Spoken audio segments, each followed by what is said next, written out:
Well.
Hello, everybody, and welcome. This is the Apostate Prophet.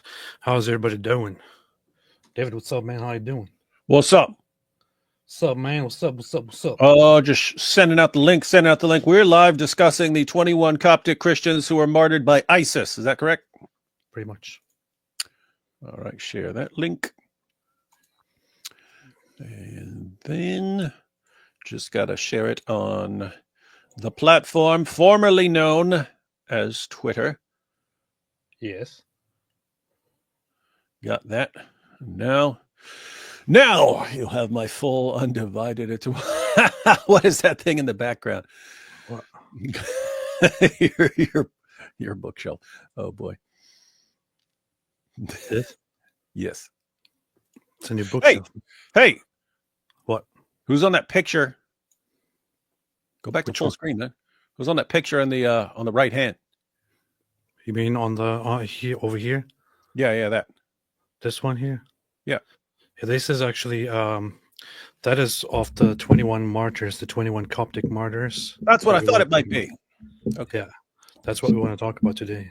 Okay, so you got that. You got an ESV study Bible. That's good. You got Robert's new book.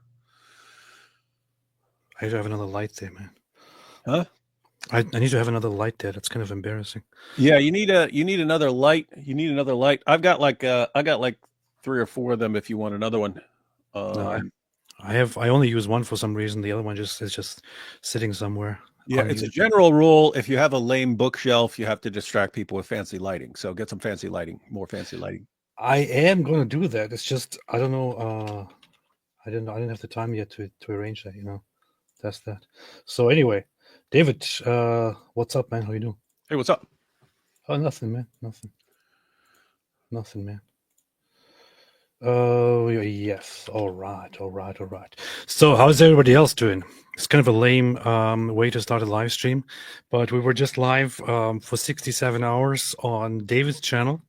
So I was going to end on time. You said, no, continue. Just keep going. Just keep going with more stuff. That's true. I extended it, and eventually we had to quickly take a break, and now we are here. And today we want to look at a video in which we will remember the 21 Coptic martyrs. I actually contacted them for permission to view it live, and they said, yes, you shall do so. Just not the whole thing on its own. I said, what do you think I am? So, hold up. King Charles III included references to other religions, notably Islam, in his 2025 Easter message, sparking a range of reactions. I saw that. It is very funny. What does Islam have to do with Easter? Right? As far as I can tell, nothing, except that there have been various massacres during Holy Week and so on. Holy Week.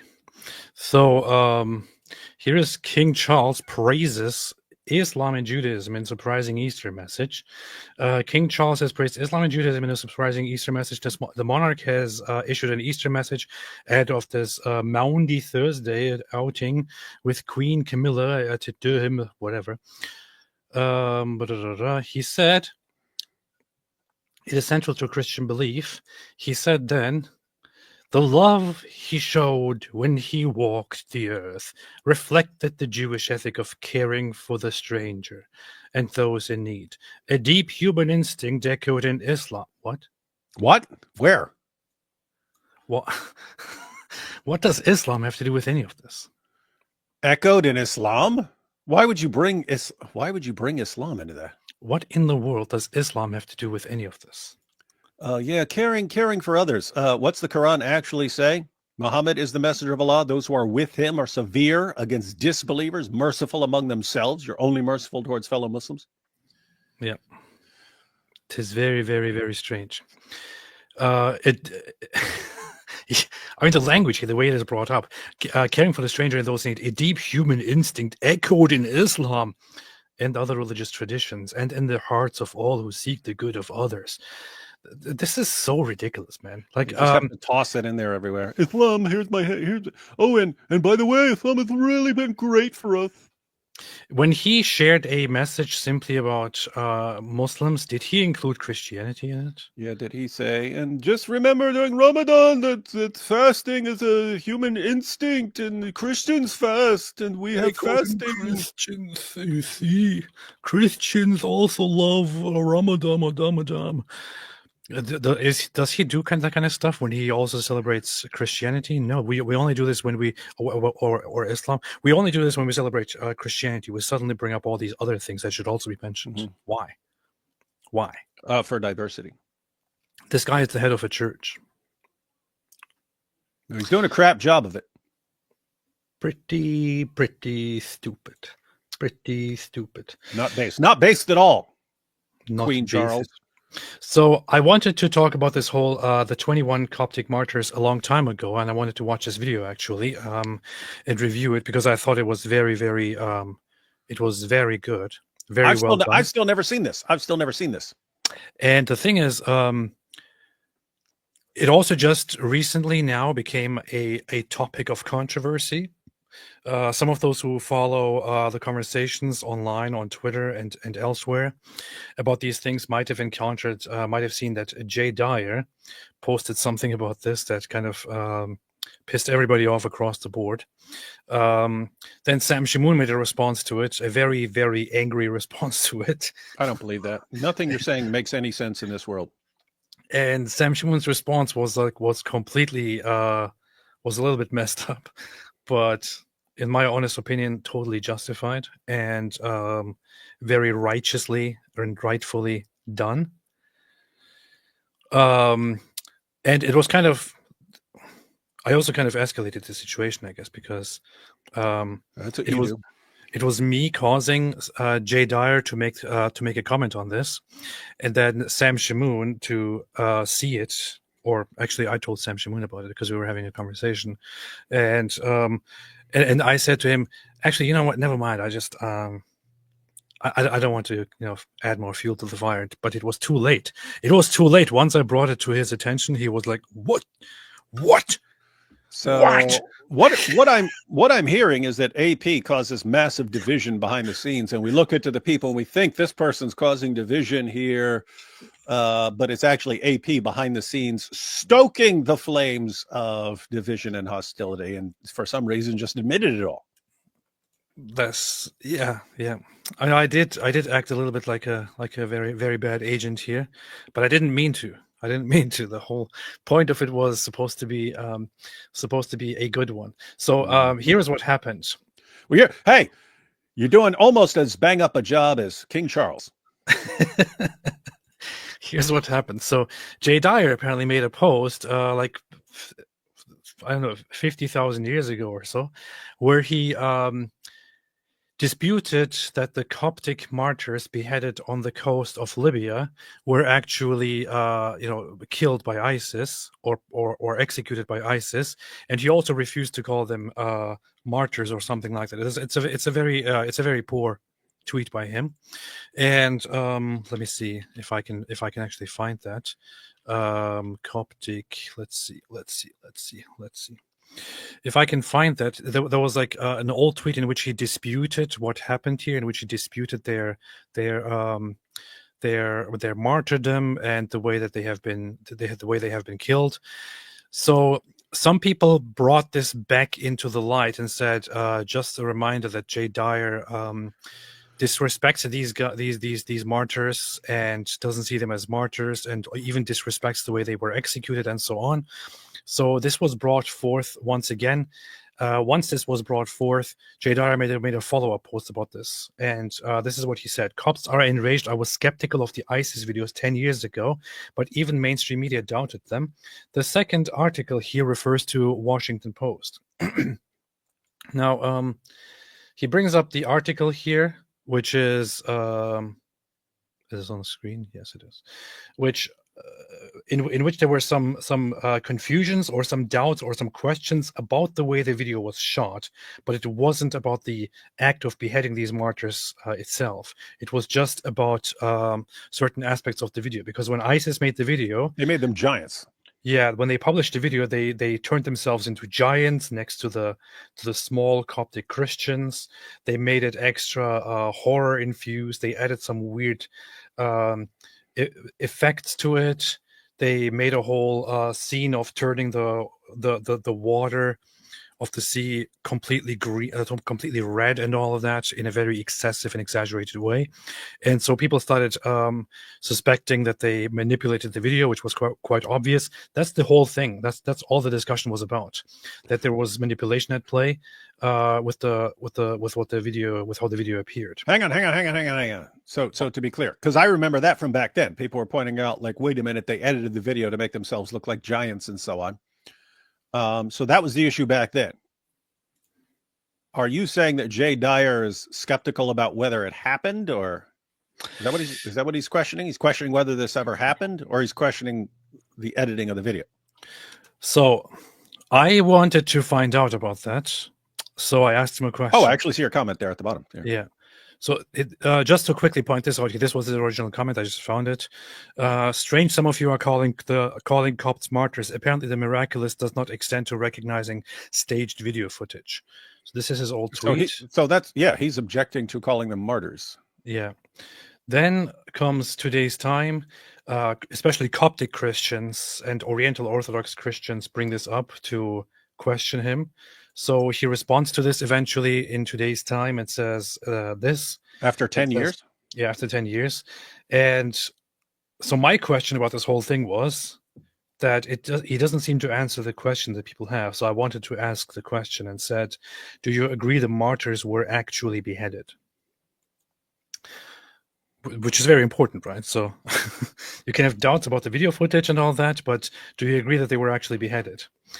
His response to this was, I have to say, very, very, very messed up. And I also said it. I don't know what happened. I don't call them martyrs any more than I call Hezbollah leaders a martyr.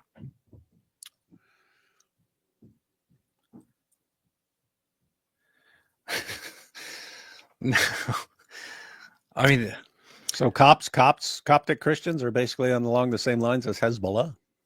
He compared them to the leaders of an Islamic terrorist organization, and he got ratioed in the process. I said that's pretty messed up. Mm-hmm. So the thing here is, what he does here with this response is, he directly responds to me with a reference that I would understand, because just like a month or so before this, or maybe more than a month, I had a discussion with him about about that one bishop in the Jerusalem Patriarchate who referred to Hassan Nasrallah of Hezbollah as a martyr, and to his Hezbollah people as martyrs, and I was causing some chaos about that, about how can you call Islamic terrorists martyrs and all that. So his response here, when he comes to me and says, I don't call them martyrs any more than I call Hezbollah leaders a martyr, seems to be a reference to the discussion that we were having then, which is that to him, anyone outside the Orthodox Church cannot be described as a martyr, which goes for both non-Christians and non-Orthodox.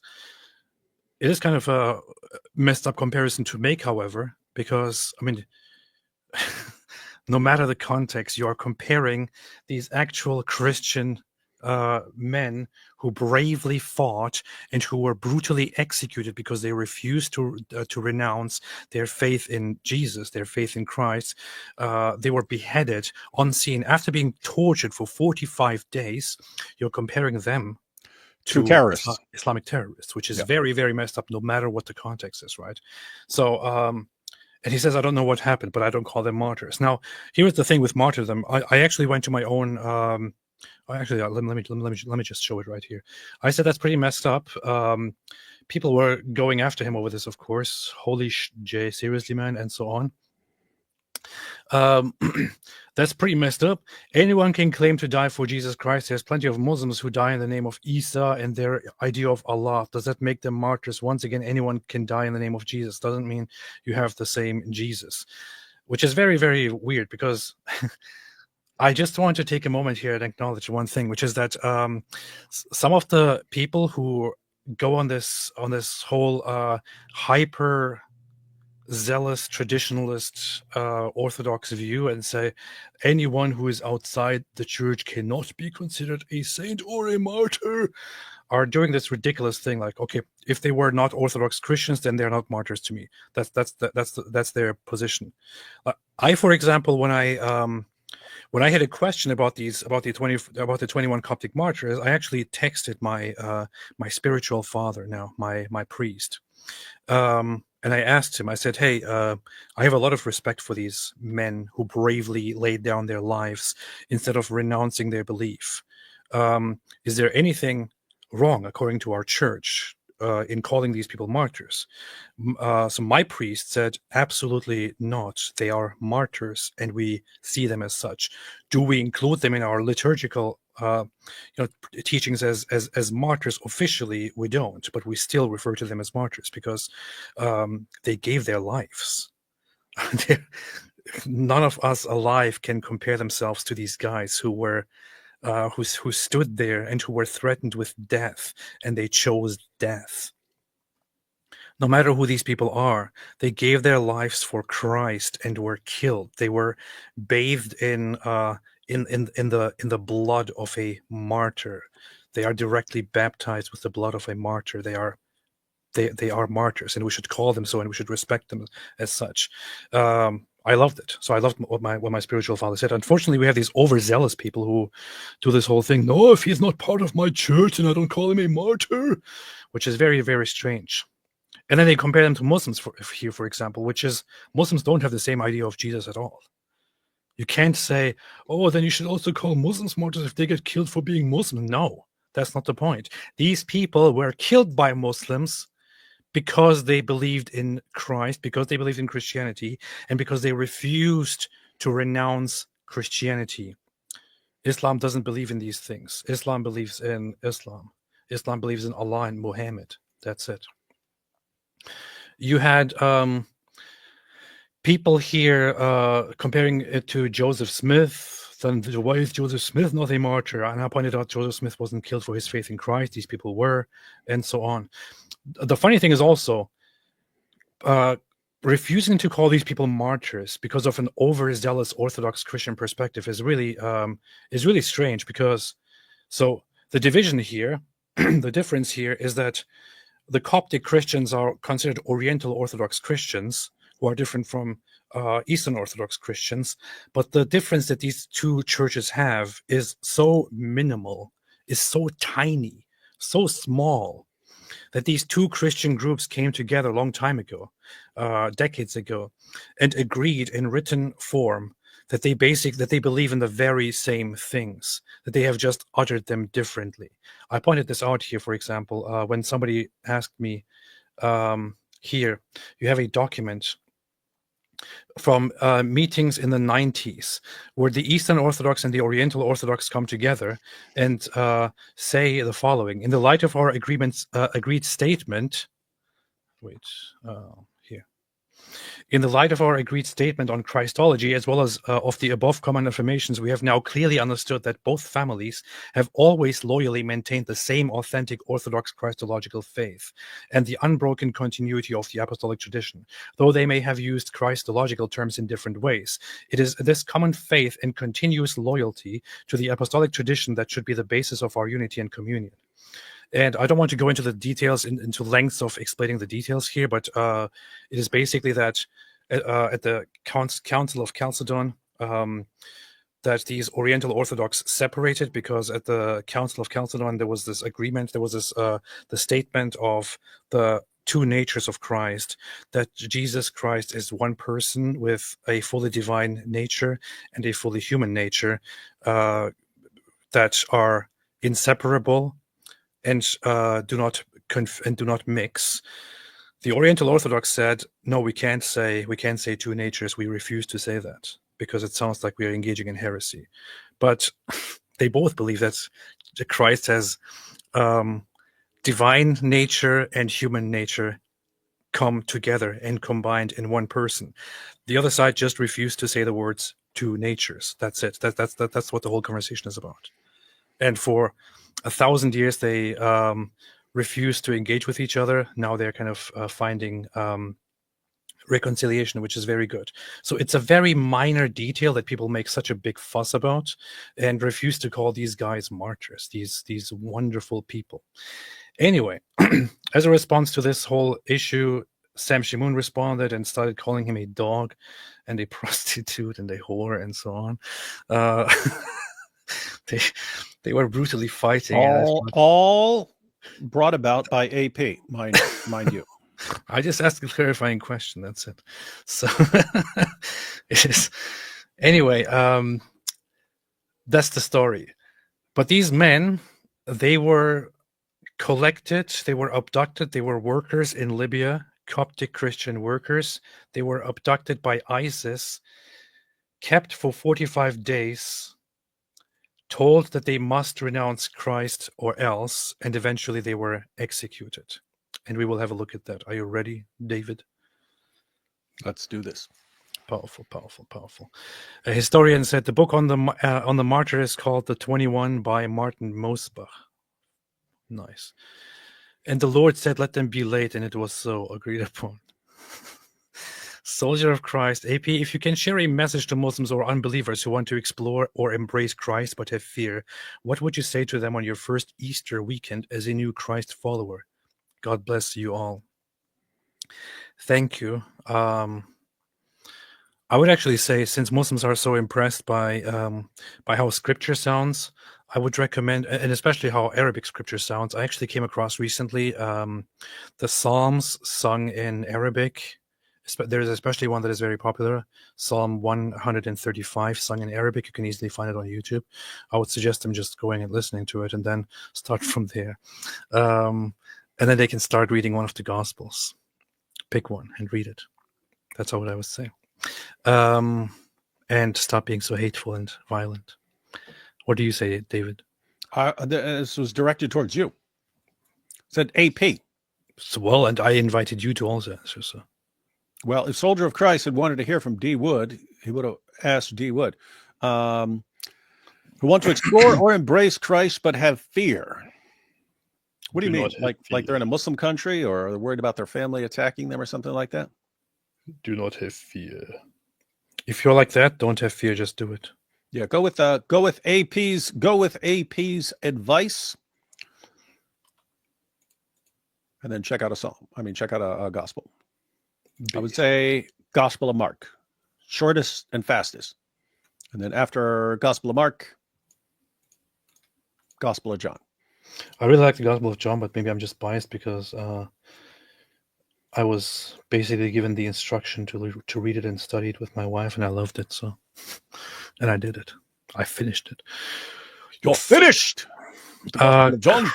Chris, YouTuber Flesh to the Father spoke seriously. YouTuber Flesh to the Father spoke seriously of AP. Who's Flesh to the Father? What do you mean spoke seriously? Good or bad? What do you mean seriously? Good or bad? Let me see. How dare you speak of me? How dare you? Flesh to the Father. Oh, yeah. Apostate prophet made a mistake becoming Christian. 133 views. You'll never recover, AP. I left the religious cult and joined another. Yep, sounds like some dumb I couldn't be less interested. Yeah, we're not interested. Apostate of Allah, wait, what did I miss? Did AP become a catechumen, then became educated with a bookshelf? Yes, that's what happened. I realized that if I want to become a religious person, I need to have a bookshelf. So, and he heard from the archbishop. They said, "Hey, if you're going to be a catechumen, you have to start getting books and showing them off." Yeah, he's like, okay, whatever you say. I met with our bishop, and he said to me, "I find it very good to have you here, and I can't. It will be very good to baptize you and all of that.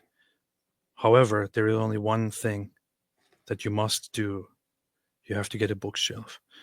And I was like, "No, I can't do that." Eventually, I was crying. I cried for a few days, and I decided, come on, I should just do it. So, jizya here, jizya there, jizya everywhere. When will you abolish the jizya? In the future, one day. All right, let's focus now on this. Are we ready, David? Ready and based. The 2-in-1.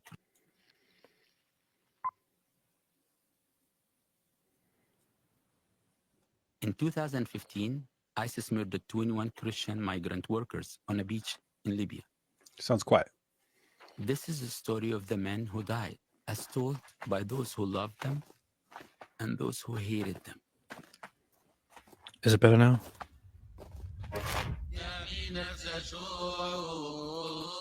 الآن محبة الله الآب ونعمة الابن الوحيد ربنا وإلهنا ومخلصنا يسوع المسيح شركة وموهبة وعطية الروح القدس تكون مع جميعكم. امضوا بسلام وسلام الله يكون مع جميعكم.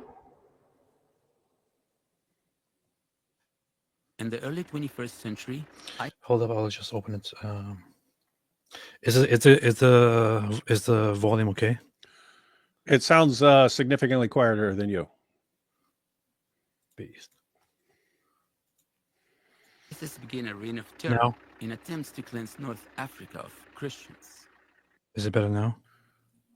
No, it still sounds quiet, but I mean, we got the words on the screen, so it's not the One worst of their thing in the world. favorite prey, Egyptian Coptic Christians. In December 2014, ISIS captured 7 Coptic Egyptians as they were making their way home to Egypt.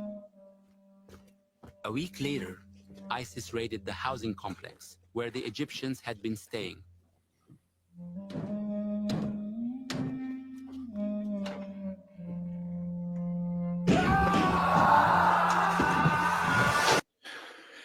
All right, that was enough of the video. Now let's get back to. Actually, let me try something different here to show it in a better way. It's very simple. Download it real quick, then boost the volume, then use that video. It would be very good to do that if there wasn't this weird thing of you having problems when I share my screen properly the way I normally do it. And it causing echoes. Why don't you troubleshoot your own dumb system? That's a good point. That's a good point. I never thought about that. Let me see.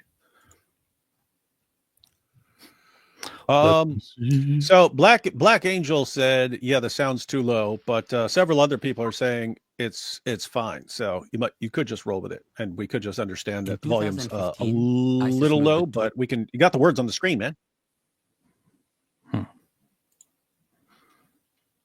What if I share my screen the way I normally used to? Let me see if this functions. Let's see.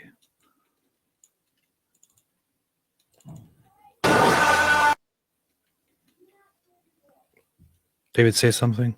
Yo. Did you hear an echo? No. Yes. Okay. Yeah, boy. Then we're good. We're back. We're back to the video. We're so back. All right. I say start over from the beginning, man. Okay.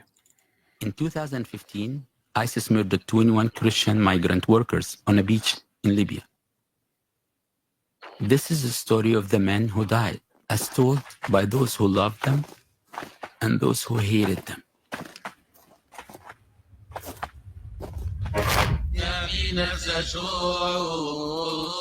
الآن محبة الله الآب ونعمة الابن الوحيد ربنا وإلهنا ومخلصنا يسوع المسيح شركة وموهبة وعطية الروح القدس تكون مع جميعكم. امضوا بسلام. Oh, this is fine. Now we don't have the subtitles for the translation on the screen. وسلام الله يكون مع جميعكم. Which is why I have a perfect solution. You play the audio from one and then the video from the other? 13 more Coptic Christians.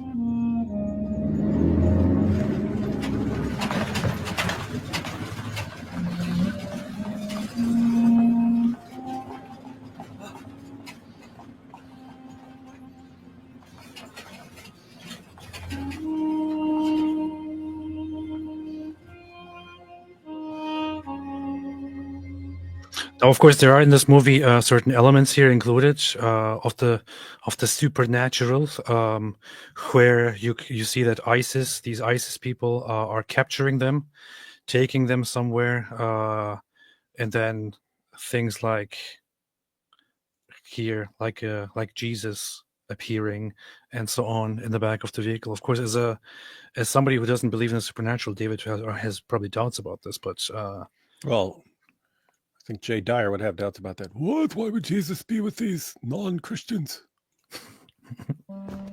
A week later, ISIS raided the housing complex where the Egyptians had been staying.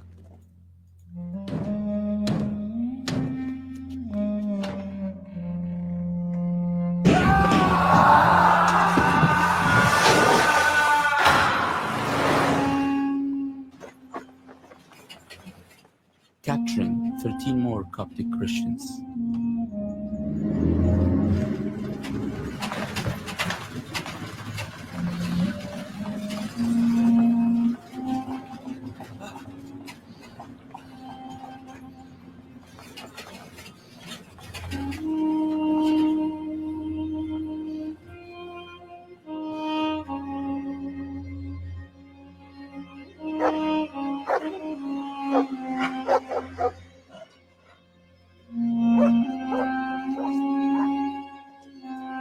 In all, 20 Coptic Egyptians were gathered together in an underground prison.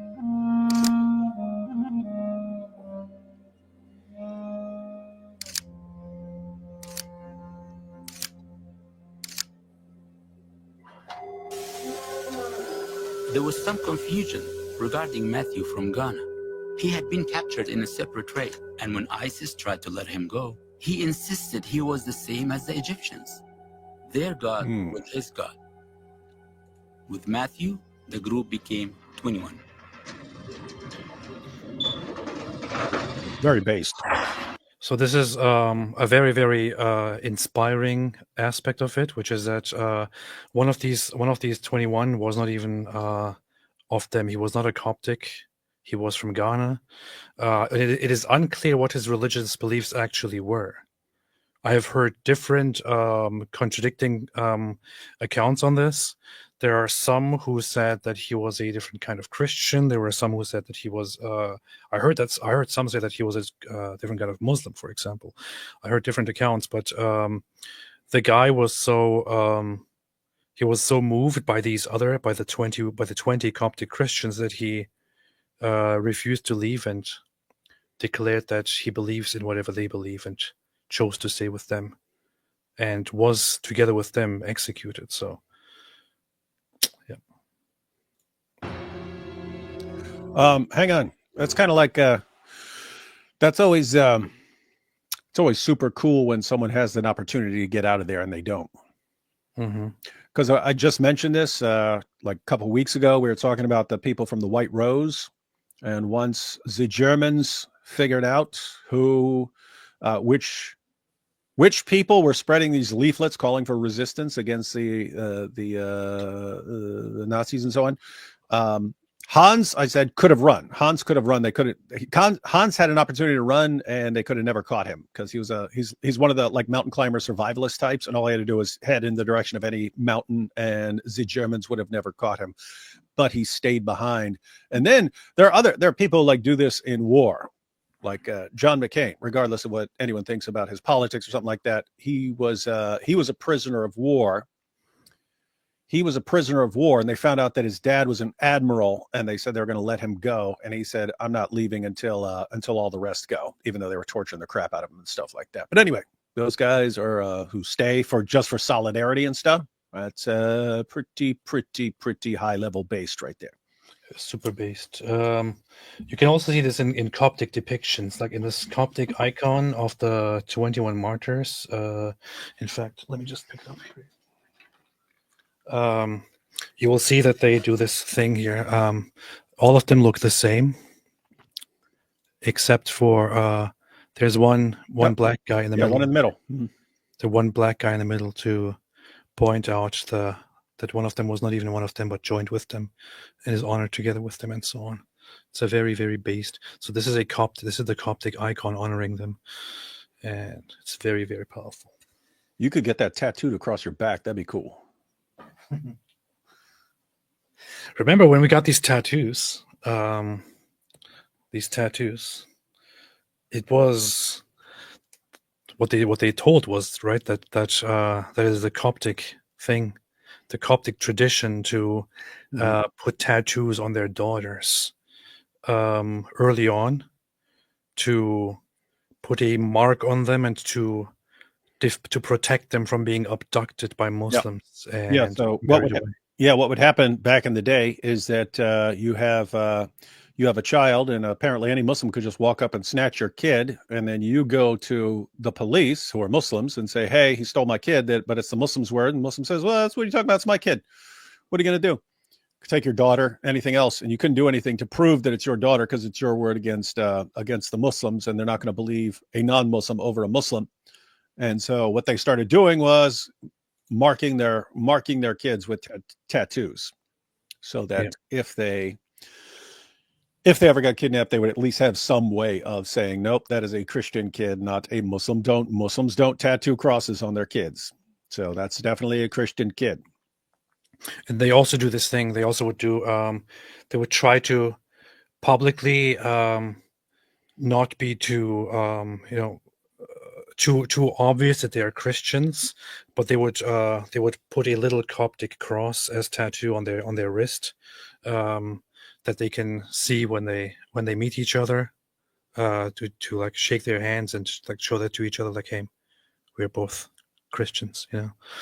It's a sad tradition, but this is just what Christians experience in Muslim lands, and then they claim victimhood when they don't get everything they want.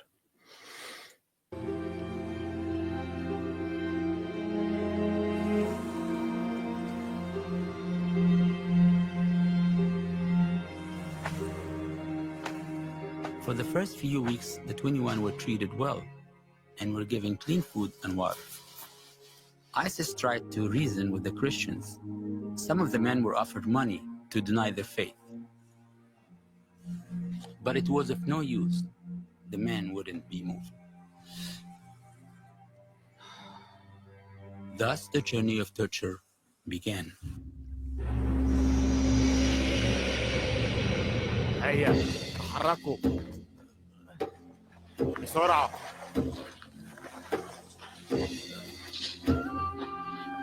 هيا. The Christians were taken to the beach and forced to pull heavy bags of wet sand. تحرك. And when a man fell, he was beaten.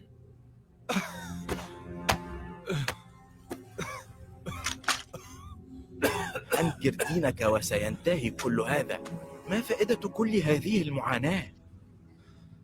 يسوع قال: ستكونون مبغضين من الجميع من أجل اسمي، ولكن الذي يصبر إلى النهاية فهذا يخلص. لن يأتي أحد ليخلصك أيها النصراني.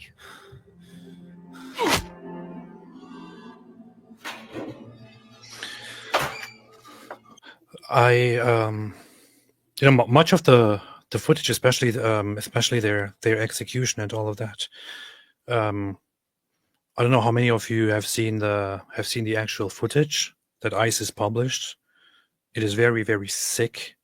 They actually turn it into a dramatic film where they lead out these Coptic Christians with their eyes, I think, bound and then later opened, along the beach with their orange outfits, jumpsuits, and then make some declarations and some warnings, and then behead them all one by one.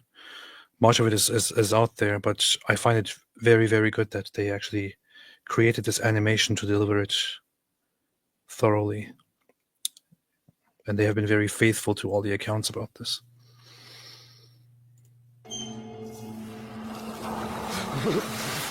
The ground was continually doused with water, so the man couldn't sleep.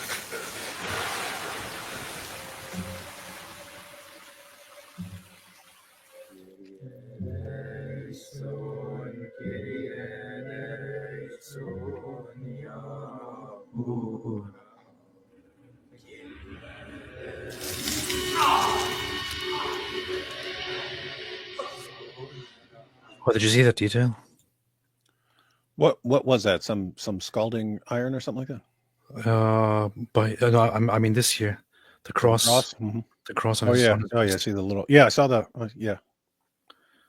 The cross on the wrist is an identifier for the Coptic Christians. They get it when they're young. By the time they're older, it's like fades over time. Yeah. It's very, very powerful. I wanted to say something, but whatever.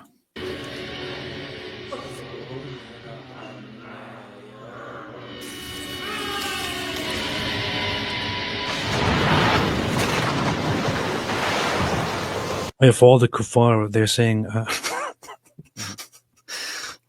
Kyrie eleison in Greek, which is Lord have mercy, and also saying it in Arabic, Ya Rab Urham.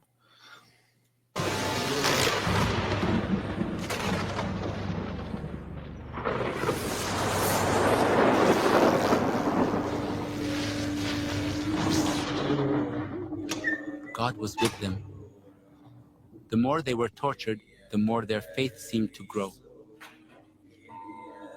One night, the man prayed in one voice, Kyrie eleison, Lord have mercy, Lord have mercy, over and over.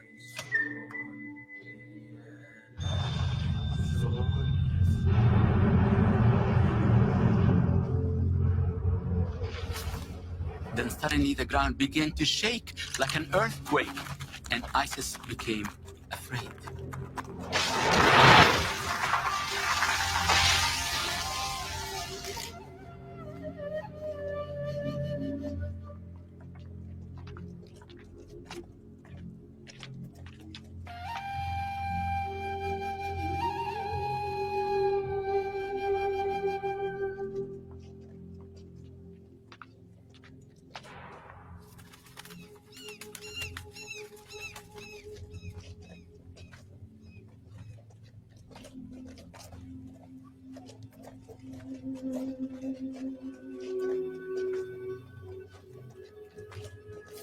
The Christians were forced to wear orange jumpsuits as ISIS filmed them walking along the beach.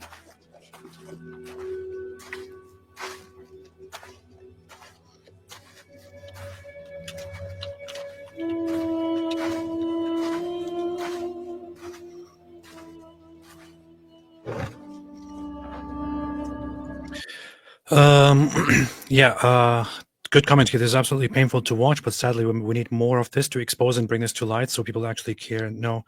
I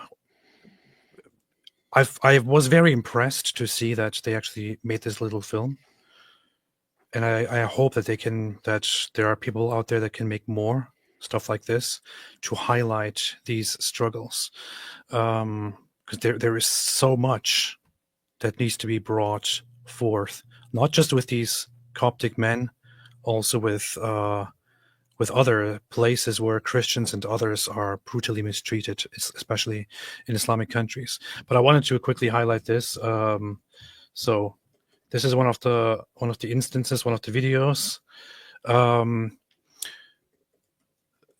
of the screenshots where you can see the actual footage. I think most people watching this have probably at least seen some of the screenshots here, some of the short moments of the video. Most people probably haven't watched the whole ISIS video that they published, but this was all directly recorded by ISIS themselves. They had them all there with their faces and the jumpsuits.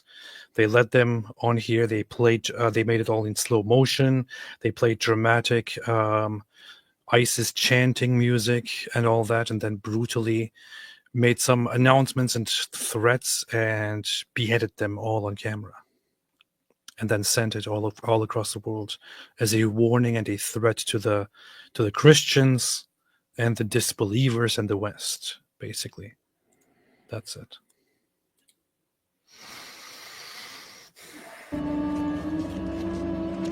At times, ISIS saw strange figures walking among the Christians. Some of these figures held swords, others were black, and still others were riding horses.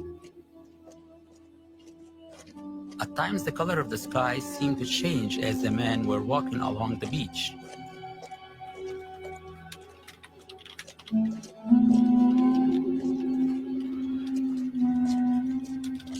All of these things brought terror to the hearts of the Islamic State soldiers. They were anxious to kill the Christians before those with the Christians killed them. ISIS filmed the Christians 3 different times. The third time the men were brought to the beach was the last. The men walked looking toward the sky and didn't say a word except their prayers to God.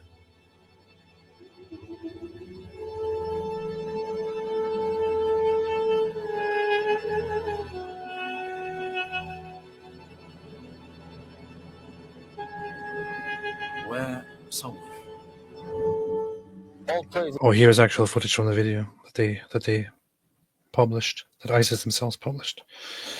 I think that they don't show the actual killing, only the blood flow later on. But so here's where we get to the actual footage of the video. Is this video like age restricted or anything? I don't think it is. Okay, then they probably don't show anything here. I also, for those who are curious, the film that we are watching right now, the 21, is right here. It was published by Coptic Christians themselves. It is on a new channel that they created specifically for this purpose, as far as I understand. I put the link to the film in the description. I would encourage everyone to share it, to watch it again. It has now has subtitles in all different languages, so it's in the description. You can check it out right there and share it with everyone. This is due to Allah, the strong and mighty, and may blessings and peace be upon the one sent by the sword as a mercy for all the worlds. O people, sent by the sword as a mercy. It doesn't even sound weird to them when they say it. Yeah. We have been sent as a mercy to make the streets flow with the blood of every man, woman, and child who disagrees with the ramblings of an illiterate 7th century Arabian caravan robber. They're actually very, very nicely referencing the following hadith here by Muhammad. These are Muhammad's words. Allah's apostle said, I have been ordered to fight with the people till they say none has the right to be worshipped but Allah, and whoever says none has the right to be worshipped but Allah, and his life and property will be saved by me except for Islamic law, and his accounts will be with Allah. So I have been ordered to fight the people till they say none has the right to be worshipped but Allah. The other accounts of this say, and who says, Allah, I am the messenger of Allah, and so on. So this is the Islamic teaching. Muhammad was sent to fight with the sword, to make everyone submit and surrender for mercy.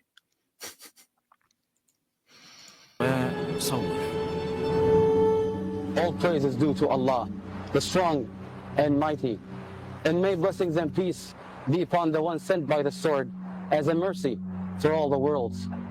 O people, recently you've seen us on the hills of Asham and on Dabok's plain, chopping off the heads that have been carrying the cross delusion for a long time, filled with spite against Islam and Muslims. And today, we're on the south of Rome, on the land of Islam, Libya, sending another message.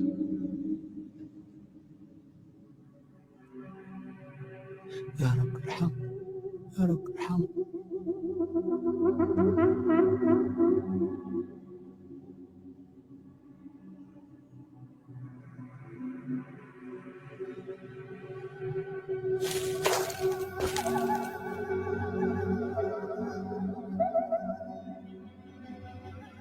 I want to point out one thing, which is you hear what he just said in the footage that they published, that you have seen them in Syria, where they beheaded, they cut off the heads of those who have been carrying the cross and who are full of spite for Muslims and Islam.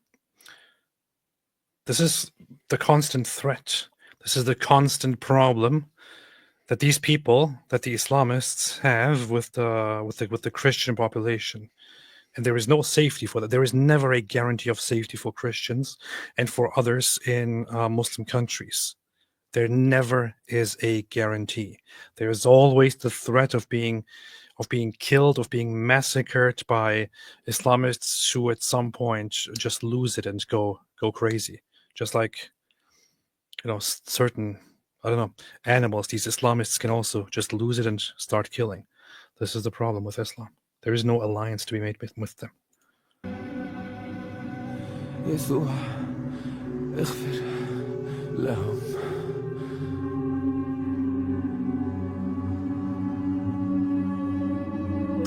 That is, of course, a very Christ-like thing to do. As he is being killed, he says, Jesus, forgive them. يسوع اغفر لهم.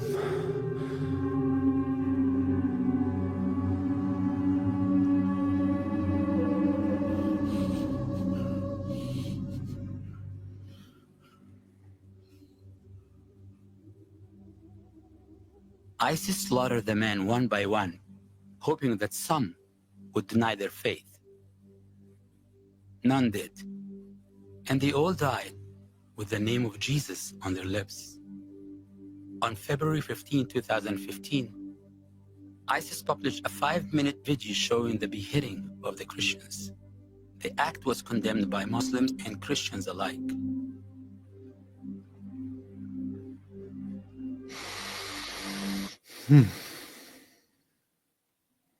I would suggest everyone to watch it again. I have linked it in the description.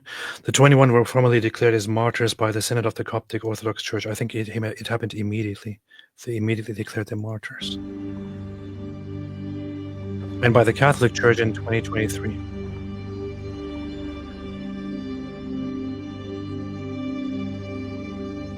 The men's remains were returned to Egypt in 2017, where a church was built in the martyrs' home province to honor them. We should go there. I wonder if it's even possible for us to go there. Well, you might have to wear a disguise or something.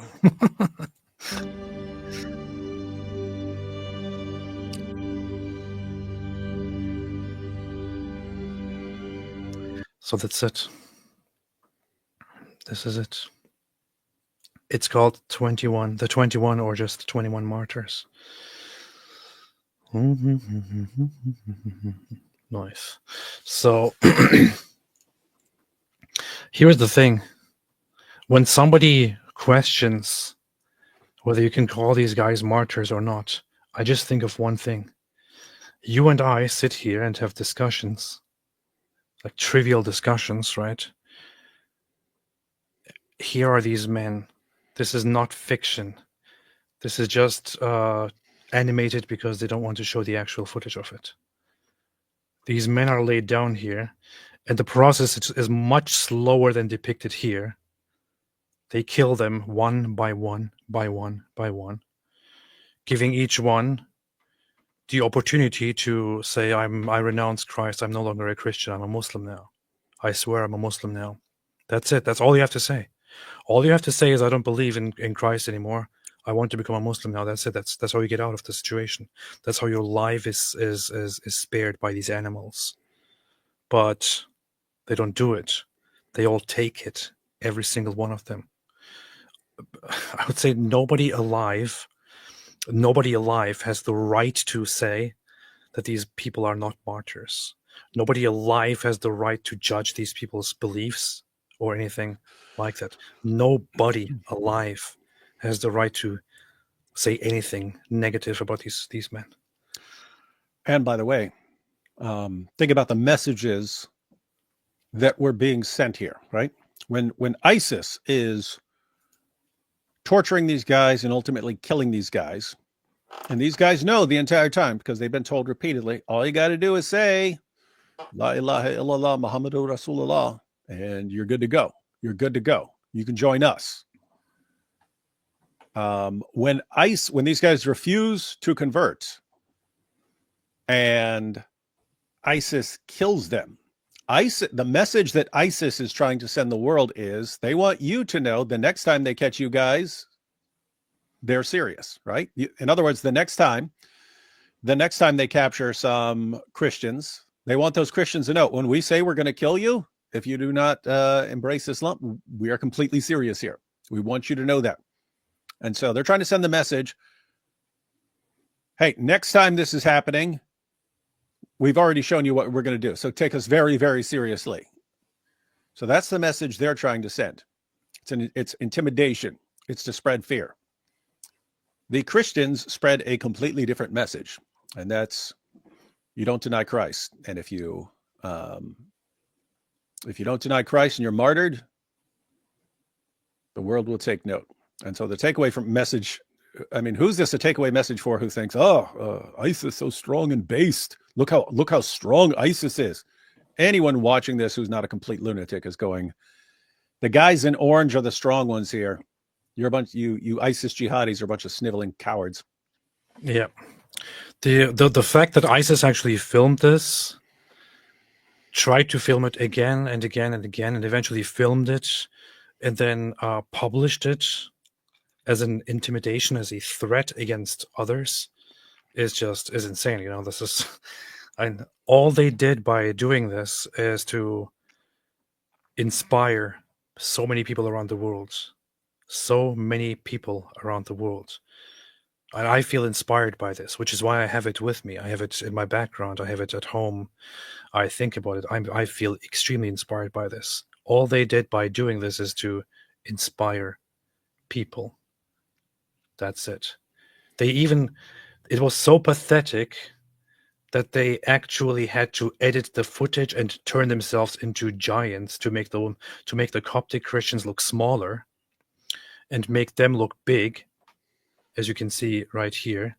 Make themselves look big and make them all look smaller to elevate themselves through footage manipulation, because they didn't have anything better. Because these men bravely gave up their lives. They weren't intimidated. And here's the thing. I saw some people who, of course, don't appreciate the sentiments of not giving up your beliefs and all of that. Say, oh, why didn't they just pretend to renounce and all that? Here's the thing. Of course, you could do that. And in all honesty, if you sat there, if you kneeled there, and you had a knife to your neck, and you were told that all you need to do is to just renounce your faith, or announce that Islam is true, if somebody succumbed to that, especially after seeing the others get beheaded here in a brutal way, I wouldn't judge them for giving into the fear, giving into the pain, and fake converting. I don't think it would be fair to judge somebody like that. But it is especially strong for people to hold on to their faith and to refuse to cooperate with the Islamists when they threaten you, because if you give in to them, then you are just giving them power. You're giving them what they want. You are letting them trample all over you and your values. And it doesn't just end with you renouncing your religion. It continues further. It will only encourage them to force more people to renounce their faiths. And it doesn't just stop with faith, it goes further into giving up their rights, into giving up their countries, giving up their leaderships, giving up their families, giving up their family members, and so on. But these men were so brave that they didn't even, I'm pretty sure that nobody would judge them if they did renounce. But these men, they didn't renounce their beliefs. They died, even as their friends were being executed right there, right next to them. How dare anyone alive judge them?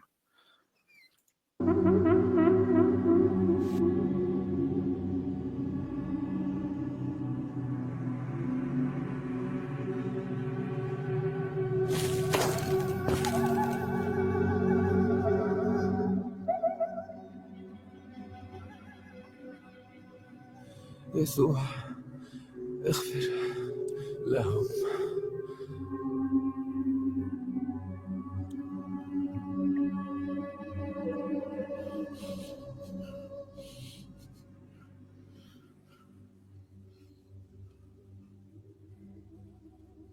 ISIS slaughtered the men one by one, hoping that some would deny their faith. None did. And they all died with the name of Jesus on their lips. On February 15, 2015, ISIS published a 5-minute video showing the beheading of the Christians. The act was condemned by Muslims and Christians alike.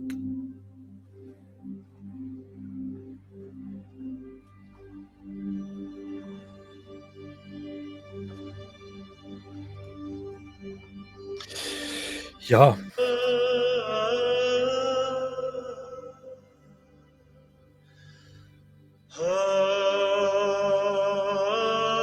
I'm not sure how much I can play just plain music. I know some people ask, but if you want to hear it and if you want to watch the whole thing, it is right here, the 21. It is right here on YouTube. You can watch. You don't have to purchase anything. You don't have to. Although I would recommend if you want to contribute to them. I'm not sure if they still accept donations. What the heck? But I think you could somehow contribute to them or something. Let's see. Let us see. Let us see. Oh no. Let us see. By now they have all they have on their channel. What's the channel called? What is this? Is it just me, or Well, does the channel not even have a name? What is this? how's there no channel name? I don't know. That's weird. There's got to be a channel name.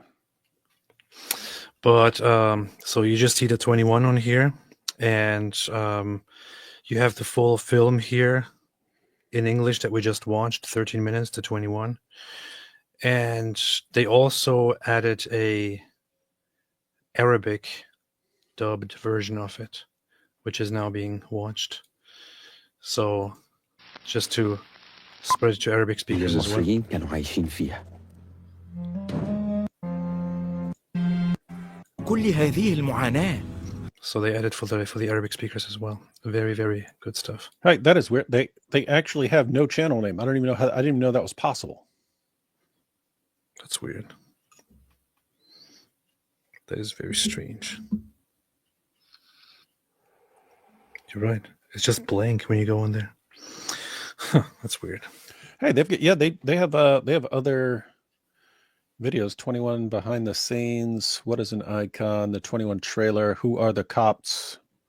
Hey, maybe we should look at this. What is religious liberty? The 21. They've got the Arabic dub. Yeah, the Arabic version.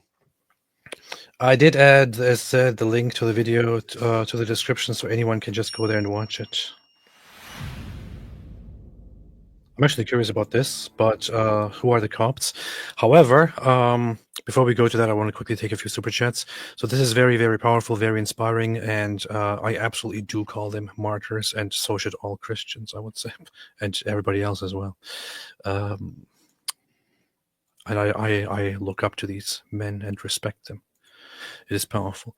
Holy joke, jizya here, jizya there, jizya everywhere. When will you abolish the jizya? Hi, Mr. AP and Mr. Wood. What's wrong with you, man? Norm Elman, seeing King Charlie doing and saying cringe things, I'm reminded of God's warning about kings in 1 Samuel 8, 10, 18. It's powerful. That's where people wanted a king, and God told them what a king is going to do. Oh, no. Namely, whatever he wants. And they're not going to like it. They said, fine, we want a king anyway. That's good. Hey, do you like my new profile banner here? What's wrong with you? Isn't it beautiful? It's all right. It's pretty funny. It's actually pretty good. It's catchy. I actually, I think I got that from, I asked ChatGPT to make a tattoo, to make a cartoon for me, which I even described like a comic strip cartoon for me based on my Apostate Prophet character. And it actually did do that. In fact, let me just send this over here. And then, actually, I can probably find it right here and put it on the screen. Meanwhile, let's take another super chat here. Mr. Man Dude says, yes, the religion that demands everywhere look like 7th century Arabia and everyone act like 7th century Arabians cares so much for the stranger. Yes. Yes. That's what Charles says. That's exactly what Charlie says. Yep. I mean, Charlie. And he's important, so how could he be wrong? Charlie. Shio. AP is the greatest divider of Christians since the Filioque.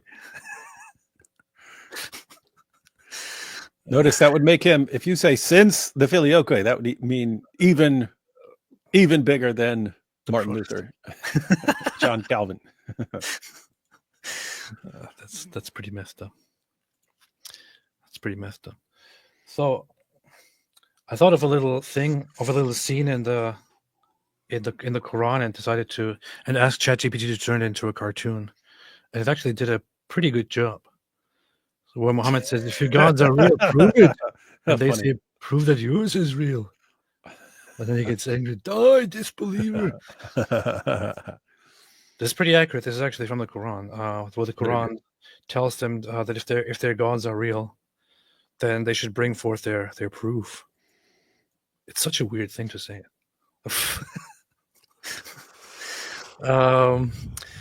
Based Hixos says, I must thank you again for introducing me to EA via your 10/7 live stream. Last week, a Salafi from Egypt sent me a graphic death threat, and EA literally alerted the Egyptian cops. Such an amazing human. Egyptian atheist is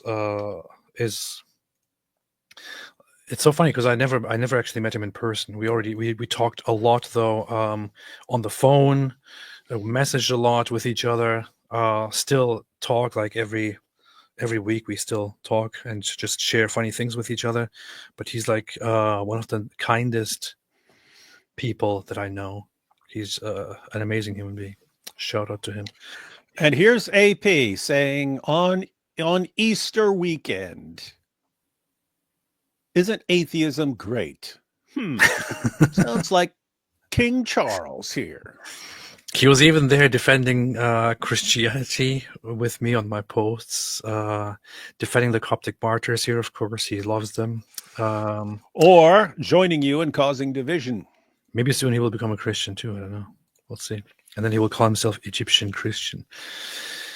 The 21 are based. Very, very much. Based Hixos, by the way, Egyptian atheist told me today you should become Coptic. Nice. Maybe you should. Shio, my local Antiochian Orthodox Church encouraged people to venerate the 21 martyrs recently. Dyer is clearly out of line with his fellow Orthodox. Yeah, I don't want to... I mean, I said some things in the firmest way, I guess, about judging them. I don't want to attack Jay Dyer here, though. So, but I know that lots of Orthodox churches do respect and venerate these martyrs, and make no difference between them and other martyrs. So, what? If I were a Coptic Christian, if I were an Egyptian Coptic Christian, I would get a big 22 tattooed across my back. Why? Because then you would be the 22nd. It would be an announcement to the world that I am prepared in the future to be number 22 if required. Based. That'd be based. You should become a Coptic Christian, and then you could do that. Eric Barlow, if we confess the Nicene Creed, we are Orthodox and Catholic. The Church extends through the time and space beyond what branches we see temporarily. I agree. Historian, skyscraper philosopher, that's the advantage of historical Protestantism. We recognize there are true churches among Oriental Orthodox, Eastern Orthodox, and Roman Catholics. Church is not exclusive to just one institution. Well, there is a thing. I recently read something that actually a very, very, very renowned and very wonderful Orthodox bishop, Metropolitan Bishop Callistos, where he's from the UK. His name is actually Timothy, where he wrote books like The Orthodox Church.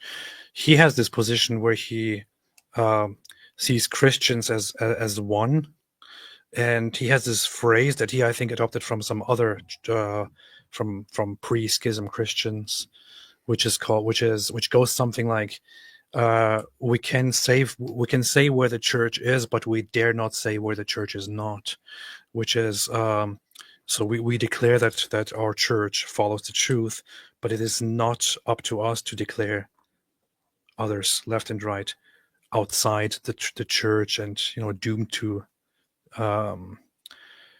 condemned, not receiving salvation, and so on. It's a very, very nice position. Chris, could you let Czech British YouTuber Flesh to the Father? He recently made a thoughtful video concerning our AP. Already asked if I could send you over there. Didn't we just check? No, we just checked this out. No, it's a dumb. It seems very uninteresting. It seems some dumb atheist channel with 100 views. I would rather watch Alidon. Blasting you. Oh, you left one cult and going to another cult. I would rather watch Alidon. Yeah, we'd rather watch Alidon. Dennis, what's up, Dennis? I'm a menace, a Dennis. Thank you. I got the shekel. Love you, AP and David Wood. God be with you and God bless you. Thank you so much. God bless you too. I said it, man. It sounds kind of strange when I say it. Let's talk. God says he cannot be a martyr who is not in the church. Saint Cyprian of Carthage on the unity of the church, chapter 14. I hope those faithful men receive the grace of God and enter the kingdom. Lord, have mercy on all the departed. Well, there is an issue of officially declaring somebody martyrs or recognizing them as martyrs. They're absolutely martyrs. I mean, please. Historian, Coptic are not monophysist. They are miaphysites, which means two natures in one. Please repeat the name of the two book by Mosebach. 21 by Mosebach. Okay, yeah. They are miaphysites. They recognize the unity of Christ's natures. Your favorite mate says bookshelves are great. Everyone should have one. Yeah, you should. Everyone should have bookshelves. Ryan Kim, the short film was made by Cartoon Saloon, which is an Irish animation studio that also made a beast movie called The Breadwinner. Oh, really? That's interesting. Hey, we should contact them. We should. The only thing slowing me down is I don't have a good animation studio to put all the crazy ideas that pop into my head into animated form. Hey, speaking of wait a minute. Speaking of animations, there's not an animation really per se, but wait a minute. I just created something. I didn't even check it out myself yet, but I wanted to have a look at that. Let's see. So I created some music, and I put some lyrics on it and some animation on it. I want to see what it looks like. David, are you ready for this? Mm-hmm. Okay. I wake at dawn, it's 5 a.m. I'm praying on my knees. 5 times a day I bow my head to Allah's grand decrees. Got 99 names running through my brain. I chant them loud and shrill. From 114 chapters, I plot my way to give the West a thrill. With my AK-47, I dream 24/7. 7 new 2 virgins when I'm 25 and gone. I'll trade this life for paradise in an AK-69 surprise. A Why is he walking backwards? Oh, he's walking forward and backwards. I see them infidels dancing free in their unholy glow. Sipping Wait, no, he's going backwards. love and sin where Sharia don't go. On 9/11, my brother's grin took 2 towers to the floor. Now I load my clips and hum their hymn. I'm knocking on the door. With my AK-47, I dream 24/7 of 72 virgins when I'm 25 and gone. I'll trade this life for Paradise and an AK-69 surprise. They got jukebox singing my victory song. Well, I reckon I'm a soldier, a martyr in my mind. Got my turban tied, my trigger light, my Quran underlined. I memorized the surahs all along floating road. Whisper 99 names so sweet while the bombs are set to blow. I see them planes, I hear the screams. 9/11's my pride. Now at 25, I'll take my dive with all I as my guide. I'll storm the gates, my vest strapped tight. At 25, I'll fly, screaming Allahu Akbar loud. As bullets light the sky, I'll dance with 72 maidens fair in an AK-69 spree. A paradise of endless lust just waiting there for me. With my AK-47, I dream 24/7 of 72 virgins when I'm 25 and gone. I'll trade this life for paradise in an AK-69 surprise. A jihad jukebox singing my victory song. Expected 72 virgins, all smiling and sweet. But now I'm down here, feeling the heat. No paradise, just fire and Christ. Satan's giving me the AK-69 surprise. Very nice, man. It turned out very nice. Yeah, and then he ended up in hell with Muhammad. Weird.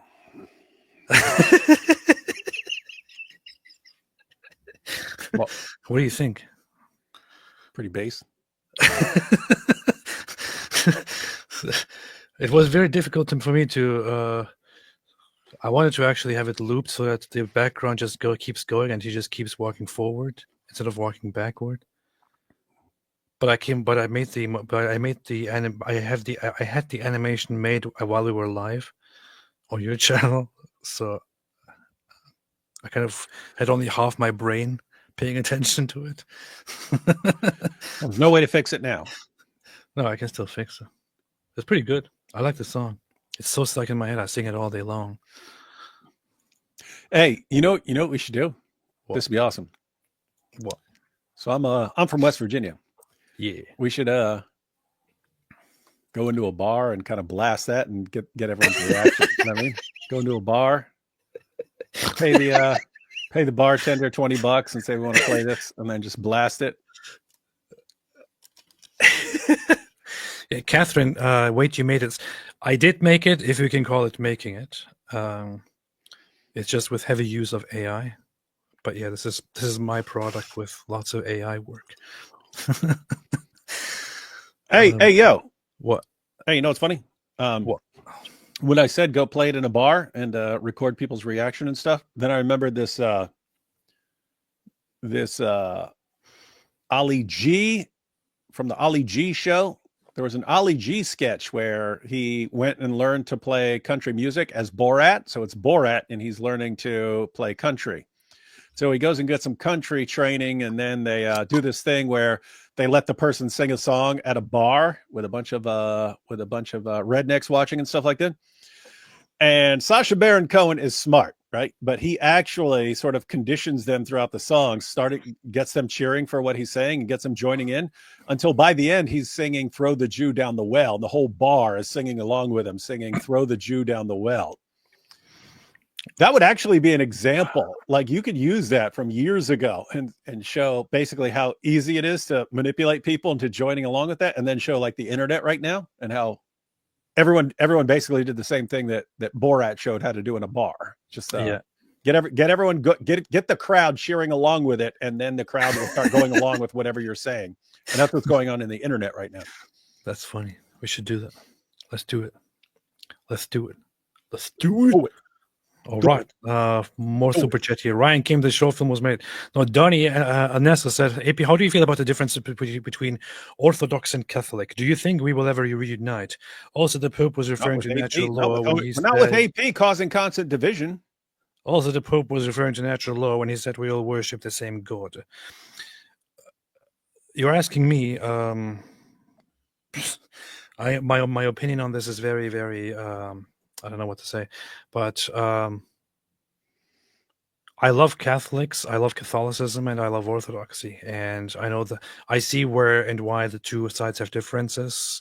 The Greek Orthodox Church has been very, very much on the path of trying to work together with the Catholic Church to find common ground and to end the schism. And even coming together with Protestant churches and all of that, and trying to just put all differences aside and find some common ground. And in my opinion, I mean, coming into all of this just from a very fresh perspective, without a big traditional background, what draws me to Christianity is the love aspect of it. And I understand why there would be schisms and condemnations and rejections among different Christian groups and all of that, but I just feel like it should be in my ideal world, and I know my ideal world doesn't matter, but since you're asking my opinion, this is what I think. As long as people follow the teachings of Jesus and the Bible, right, and the early church, there should be many ways to be considered Christians, and Christians should accept each other, even if they go different ways, as they're practicing Christianity or believing in Jesus and all that. I hate it when I see people cause divisions and accuse other Christians of not being true Christians. What are you doing? That. What have you been doing? Hey Sam, guess what Jay Dyer just said? I would love for all Christians to accept each other and to put all the differences aside and to just say, "Hey, we don't have to do this." And doesn't the scripture say that that if you have a problem with your brother, you should go settle that first, right?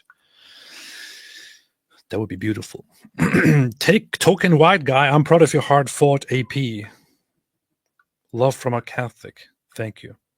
Thank you. In 2023, Pope Francis announced them as saints. Yes, he did. The Catholic Church recognized them officially as saints. Dan Mosby made a super chat. Thank you so much. Appreciated. James Koroma. AP, was there any inquiry into the family of the Ghanaian man to inform them of his ordeal and, most importantly, his martyrdom? I haven't looked into it personally.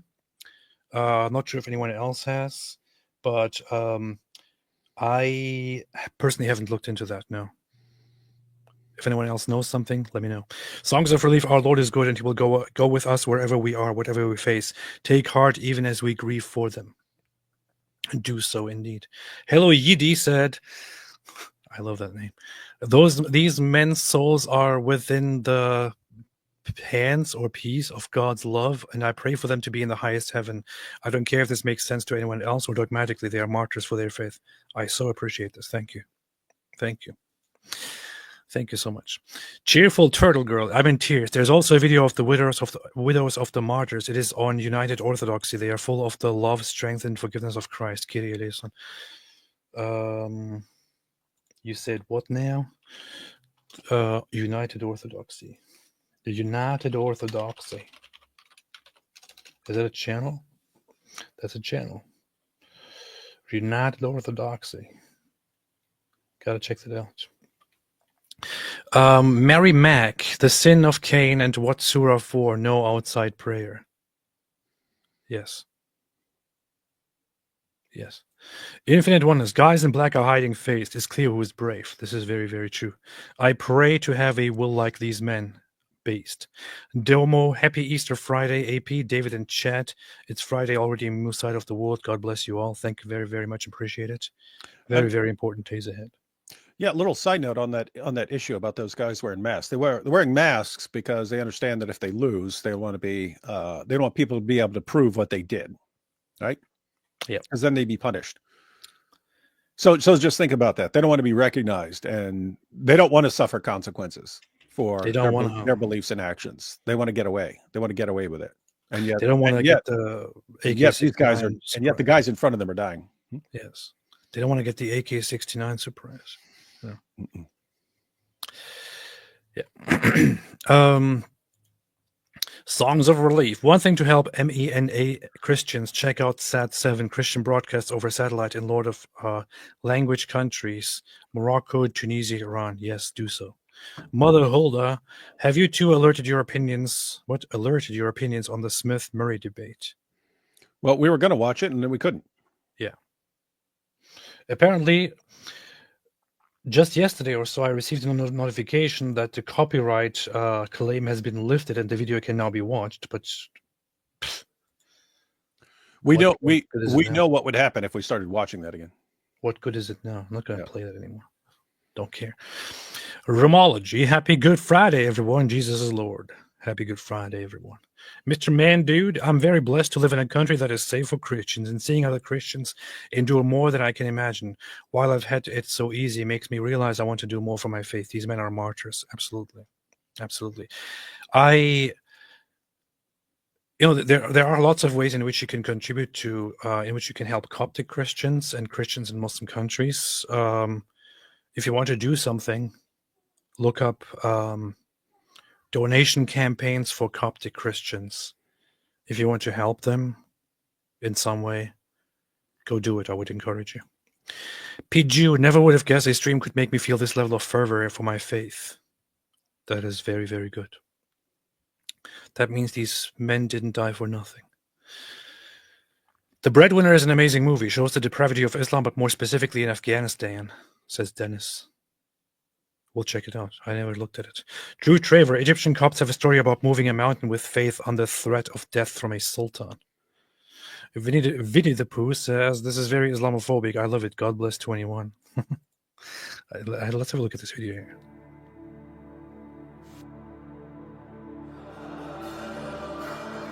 This is from the same channel from the same people that published the 21 movie that we just watched.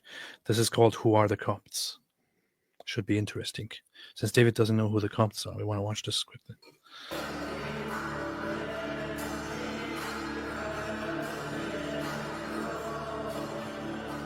The word Copt is coming from a Greek word called Aegyptus, which means Egyptian. Egypt has a very special place in the heart of the Lord. The Holy Family fled to Egypt when Herod was going to massacre all the infants of Israel. The Lord lived in Egypt for close to 3 years. He said his first words there. He took his first steps there. Very, very linguistically interesting, by the way. Lots of people don't think about it, but so ancient Egypt was called Kemet, I believe, and the Greek naming of it was Egypt, or something like that. And then from that comes the name Copt, which just means Egyptian. That's it. It's all connected. Very powerful. Aegyptus. So Egypt is a very, very holy and sacred place. Yeah, Aegyptus. Yeah. The Coptic people are the ancient descendants of the pharaohs. Our faith goes back 2,000 years to the 1st century when Mark the evangelist, the gospel writer, that was one of the disciples of the Lord, was sent to Egypt to establish the faith. The Coptic Orthodox Church is the Egyptian Orthodox Church. It is a church that was born from the witness of St. Mark the Evangelist himself in the 1st century. It has had an unbroken presence in Egypt since the 1st century until today. The contribution of the Coptic Church to Christianity was massive. The oldest church was the Church of Jerusalem, which was completely persecuted away. The second oldest was the Church of Alexandria, which is the Coptic Orthodox Church. The School of Alexandria was the hub of all theological understanding. The greatest theologians, the greatest scholars were there teaching. The author of the Nicene Creed and the Apostles' Creed was Saint Athanasius, the 20th Patriarch of Alexandria. And so the faith was defended and preserved and protected in Alexandria. And from there, it spread. St. Anthony was the founder of the monastic movement in Egypt. He lived in the desert, and from him came many disciples. He had Saint Anthony was very based, very, very important. Very, very important. Has left a great legacy. Left a great legacy with great reverence remembered. Here is a depiction of his, for some reason I can't open it, whatever. Here. I saw the snares of the devil laid out on the earth, and so on. Very, very based. thousands of monasteries in Egypt. Deserts were populated by monks living the holy life of worship in seclusion in the desert. You think of the word Pope, you think of the Church of Rome. But the word Pope is a Coptic word, comes from Papa. We have a Pope as the first among equals of a holy synod of bishops that are the leadership of the church, and under them are priests who serve the overall population throughout the local parishes. The Coptic population is spread out throughout the whole world. We have churches in South America. We have churches throughout all of Europe. We have churches in Africa, we've spread to Asia. So the Coptic church is present throughout the whole world.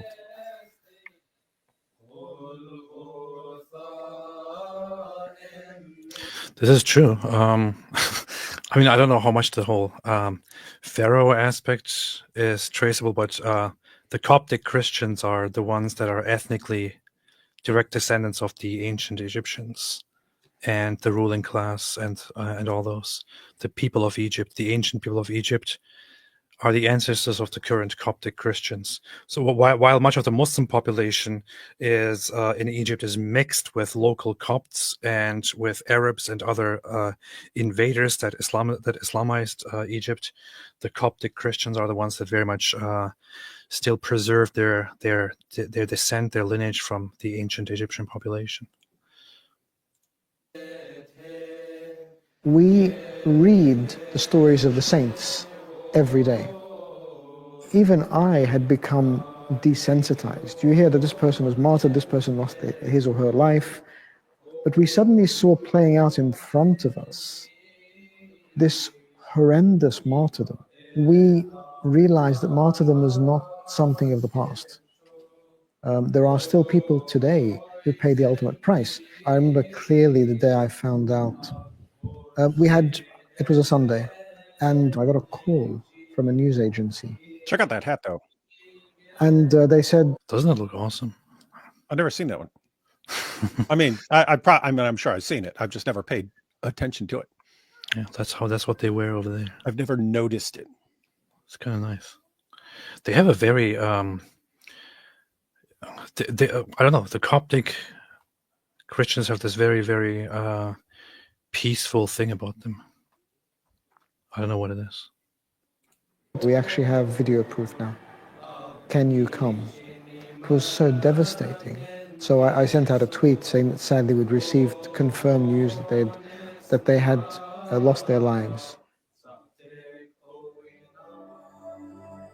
It was a great encouragement to see their families' reactions. They accepted it with such forgiveness, set the tone for the whole church and for the world to follow their lead. Forgiveness became the core of the conversation. Martyrdom is not history for us. Martyrdom is happening every day to the Coptic people. After a bombing took place in one of our churches, you would imagine that any other people would say, we're not going to church. We don't know if our church is going to get blown up. The minds of the people understand if my church is bombed, that if there's a shooting in the church, if there's an attack, there is a chance this will be the last time I return to my home. We accept it. We are children of Mark the Evangelist. We are children of Athanasius. We are the children of the martyrs. Some scholars say that we have over 40 million martyrs in our history because they took pride in offering their lives for the Lord Jesus Christ. That was just the identity of the Copts. We will never be shaken in our faith.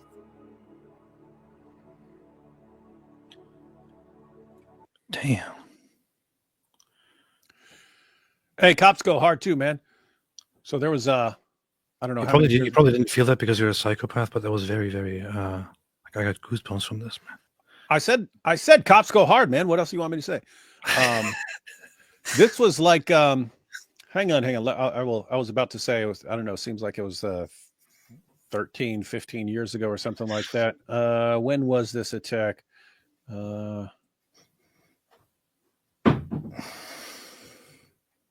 What year was it? 2011. 2011.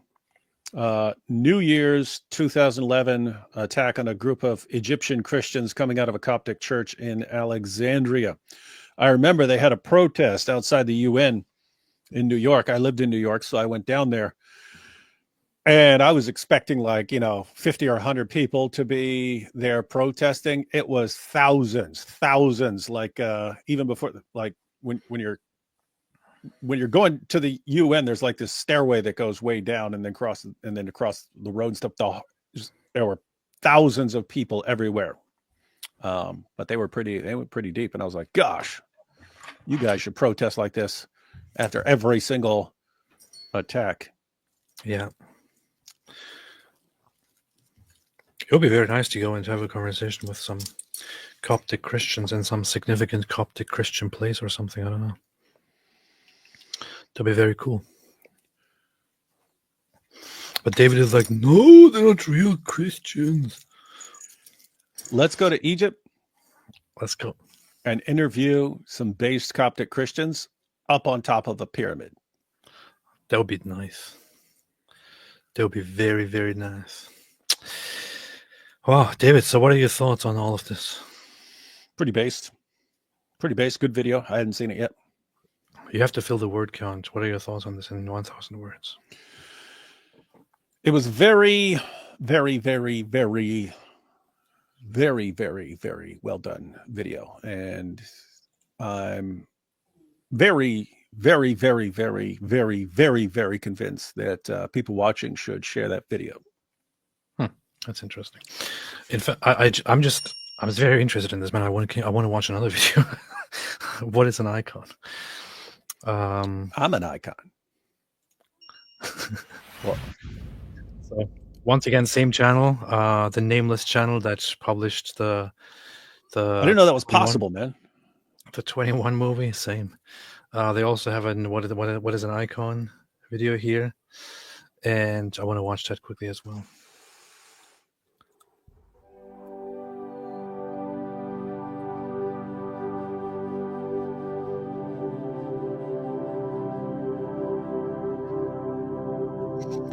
Can you tell me what the video is? Is this one of the videos that are on the channel, the behind the scenes video, or something else, or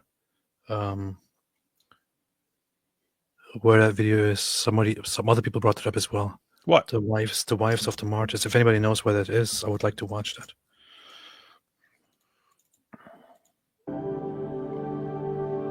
I always wanted to be a painter from about age 11. I got into a great art school here in London, Slade. About 18 years old, I decided that I would really like to try and reconcile my love of painting with my love of God. So I got the opportunity to go and visit the late Isaac Fanous. He just said, sit here and watch. So I did, and I spent 3 months there just watching, not touching a brush. It's then that I really fell in love with iconography. An icon is a visual image of the spiritual world and those who reside in it. It can be mosaic, stained glass, even a carved relief. It can be a painting. The purpose of an icon is to continually remind us of this world that we know and we believe exists, but we just can't see it. Spiritual things, the kingdom of heaven is all around us. There's a lot of stories about how icons developed when people saw Jesus for the first time, bursting with the need to tell the story and show people in any which way they could. When you look at Coptic iconography, we draw from the ancient Egyptian style. They had outlines that were very clear around the figures. They always had the pharaoh considerably larger than all other subsidiary figures. And in the case of iconography, Jesus or the main saint would be considerably larger than everyone else. There's a lovely sort of continuity from our ancestry to now. I find it very interesting. The Coptic icons look so different from the Eastern Orthodox icons that look a little bit more. I don't want to call it advanced, but they just have a different style to them, and they're kind of very nice looking. I like them. When it comes to making an icon of a particular saint, the ideal is that you would try to get to know that saint through prayer, through reading about the history, and that there's a sort of dynamic between you and the person rather than just making an image of someone you'll never know. The process of making an icon starts with designing the icon on paper or on some kind of substrate where they can transfer it by tracing. We take wood from the trees, the type that will last. So we rarely get man-made woods. It's usually solid woods, oak, or sometimes we use birch. The wood is covered with a thin muslin type cloth. Cover that canvas with several layers of... Calm down, David. He said muslin, not muslin. Gesso, which is a mixture of very absorbent chalk and some kind of glue, usually an animal skin glue, because A, is traditional, and B, with egg tempera, it's sort of sucked into the surface. It stands the test of time. We put the design onto the board, either by way of tracing, or we can design it straight onto the board using charcoal. And then we apply the gold leaf, sheet by sheet overlapping, and we apply all the darkest colours in the icon, and then thereafter every successive layer will be lighter and lighter. The paint that we make is known as egg tempera, which is literally the yolk and a coloured mineral of some kind. Okay, that's very cool, but I was kind of wanting to know more about them explaining icons instead of explaining the technique of it. And icons. No disrespect. Very, very interesting. It's the glory of God. It's the light of God. It's the glory of God. You see it in the halos. It means this person is bursting forth with the light of the Holy Spirit, where gold is covering the entire background area that would normally be sky. The glory of God is surrounding you, is sort of embracing you. We try to infuse iconography with sacred geometry. There is significance to different shapes. For instance, the circle, which is never-ending, has a parallel with the never-ending universe, the never-ending sort of kingdom of God. The vertical dictates the movement from heaven downwards, and the horizontal, the earth that we live in. The architecture is very important. When making iconography for a church, how they'd like to teach the story of Jesus, how their iconography is moving around the church, that will dictate not just which images we use, but where they'll be placed. So there'll be a cycle very intentionally designed around the church. When it comes to iconography, it not be simply about the person, the individual, the iconographer, but about what the church can offer to itself and to the world. Very, very super based. Very super based. Very super based. Yeah. I don't understand the sentiment here, which is calling iconography idolatry. I really don't understand the sentiment, because the funny thing is the general idea usually is that you can't depict. For example, earlier somebody said you can't depict God, you can't depict the Lord, but the idea here is that why can't you? You literally believe that he became human. He took flesh and appeared to you.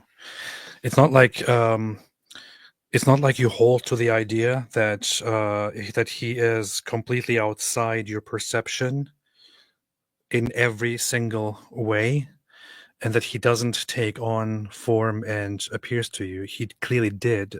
What would be wrong with preserving the image of that?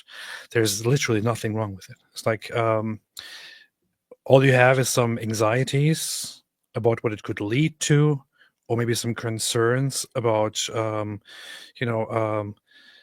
Old Testament or biblical passages about making images, but none of that needs to apply to your religious beliefs as a Christian, nor do you have to reject any depiction as something that could lead to something worse. It clearly doesn't. It clearly doesn't. It brings people closer to faith, closer to believing. I love it. And David is like, no. Anyway, David, what do you think about this? You should hire some of those dudes to.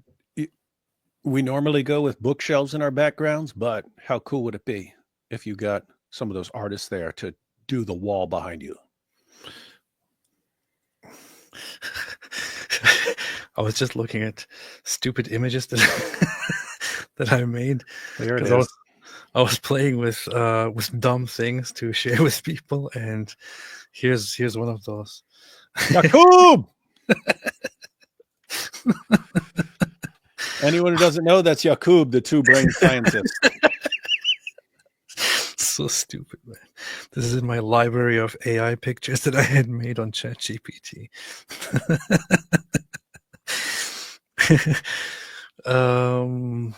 All right. Stefan Lepelta, just to clarify, did they say forgive them before the beheading? Can't find articles on this. Who do you think is the base saint martyr, early church? The basest martyr. Basist martyr, early church. The basist martyr of the early church? I don't know. I have to learn more about that. David probably knows everything about the early martyrs. Oh, hey, I got a video about that coming out tomorrow. Really? Yeah. I interviewed Sean McDowell, who did his doctoral dissertation on the fates of the apostles, and he's the guy who literally wrote the book on examining this issue from a historical perspective. So from a historical perspective, we have all kinds of traditions, like what lots of people are convinced of, and what I used to say. I even said this. Not sure what I said in my testimony video. I said that most of the apostles died by were martyred or something like that. Turns out that a lot of the sources that these claims are based on are late, like 3rd, 4th, 5th century sources. So you're not sure unless you have something to link it to earlier sources. You don't always know, because legends do spread over time and so on. Anyway, I interviewed Sean McDowell on what the actual historical evidence shows if you were to investigate this as a historian. So anyway, but if I had to pick one, you had a bunch of cool martyrs in the church early on, but you kind of have to go with Stephen as far as you have like the description, and then the Apostle Paul is witnessing it, and then this causes the Apostle Paul to declare war on the church, seeing what Stephen said, and then Paul eventually becomes a Christian too, and he's eventually martyred and so on. So anyway, point is, people were watching Stephen. Paul was one of the guys watching Stephen. Nice. Humble Very man. nice. Humble man. That is pretty good. It is good, right? Pretty good action figure. Yeah. Wait, I'm trying to make some for David Wood now. If it can make it, actually, that'd be funny. I've seen one. Someone sent it to me. All right, man. All right. But this is humble man. This is humble man. Humble man is based. Cam says Muslim cowboy just went to get a goat from this. This song turned me on.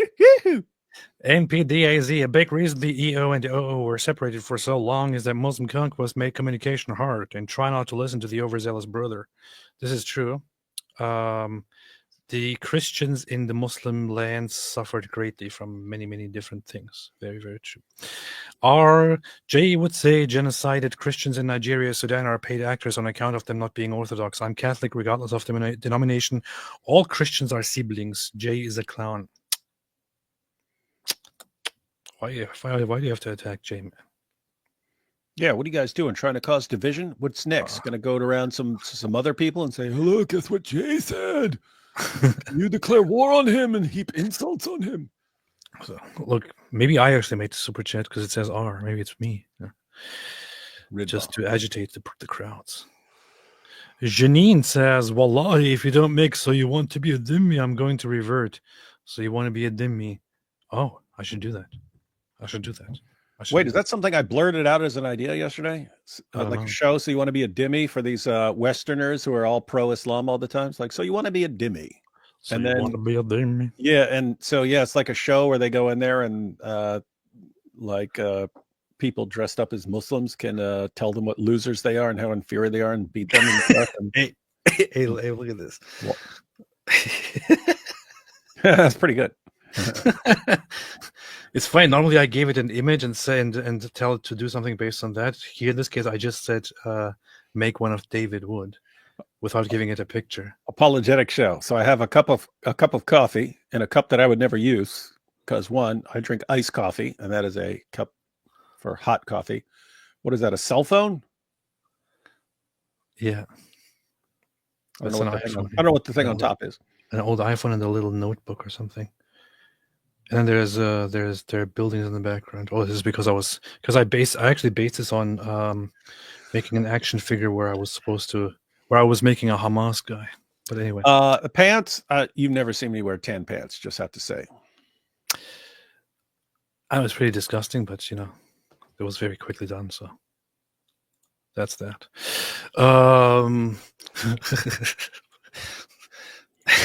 These were my attempts to make a Muslim cowboy. Judas says, I need this song when I go to the gym. John the Press, but I don't know if I would be this brave. You should be. Giovanni Garcia, as a Lutheran, I approve AP creating division. Why are you a Lutheran? You see? Don't be a loser. Goat Hub, as a Quran-only Messianic Mormon Jew, division is based. Infinite Oneness at Columbia University, also covering face weird. Yep. Your favorite mate said Jesus warned us about martyrdom. Yep, that's what he did. John the Presbyter, the book, sword, and scimitar. Scimitar. How do you say that word, man? Scimitar. Scimitar. It's supposed to have a C in there. Okay.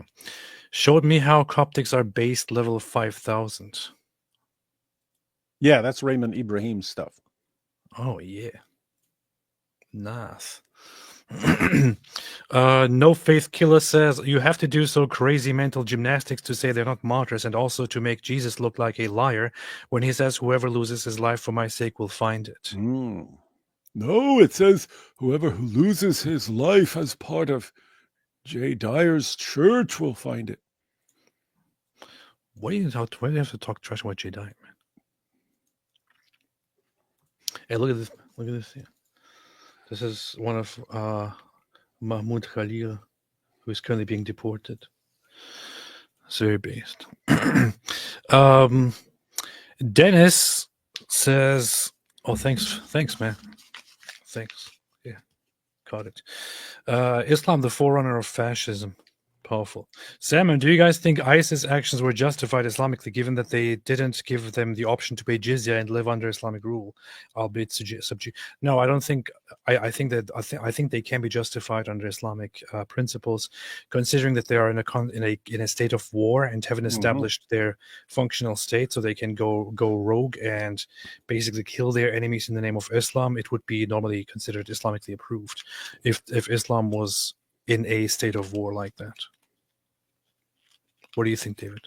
I think AP is entirely correct. And if you look at areas where they actually took over the entire population and so on, then they were telling Christians to pay jizya and so on. Other areas, they are in a state of fighting and war.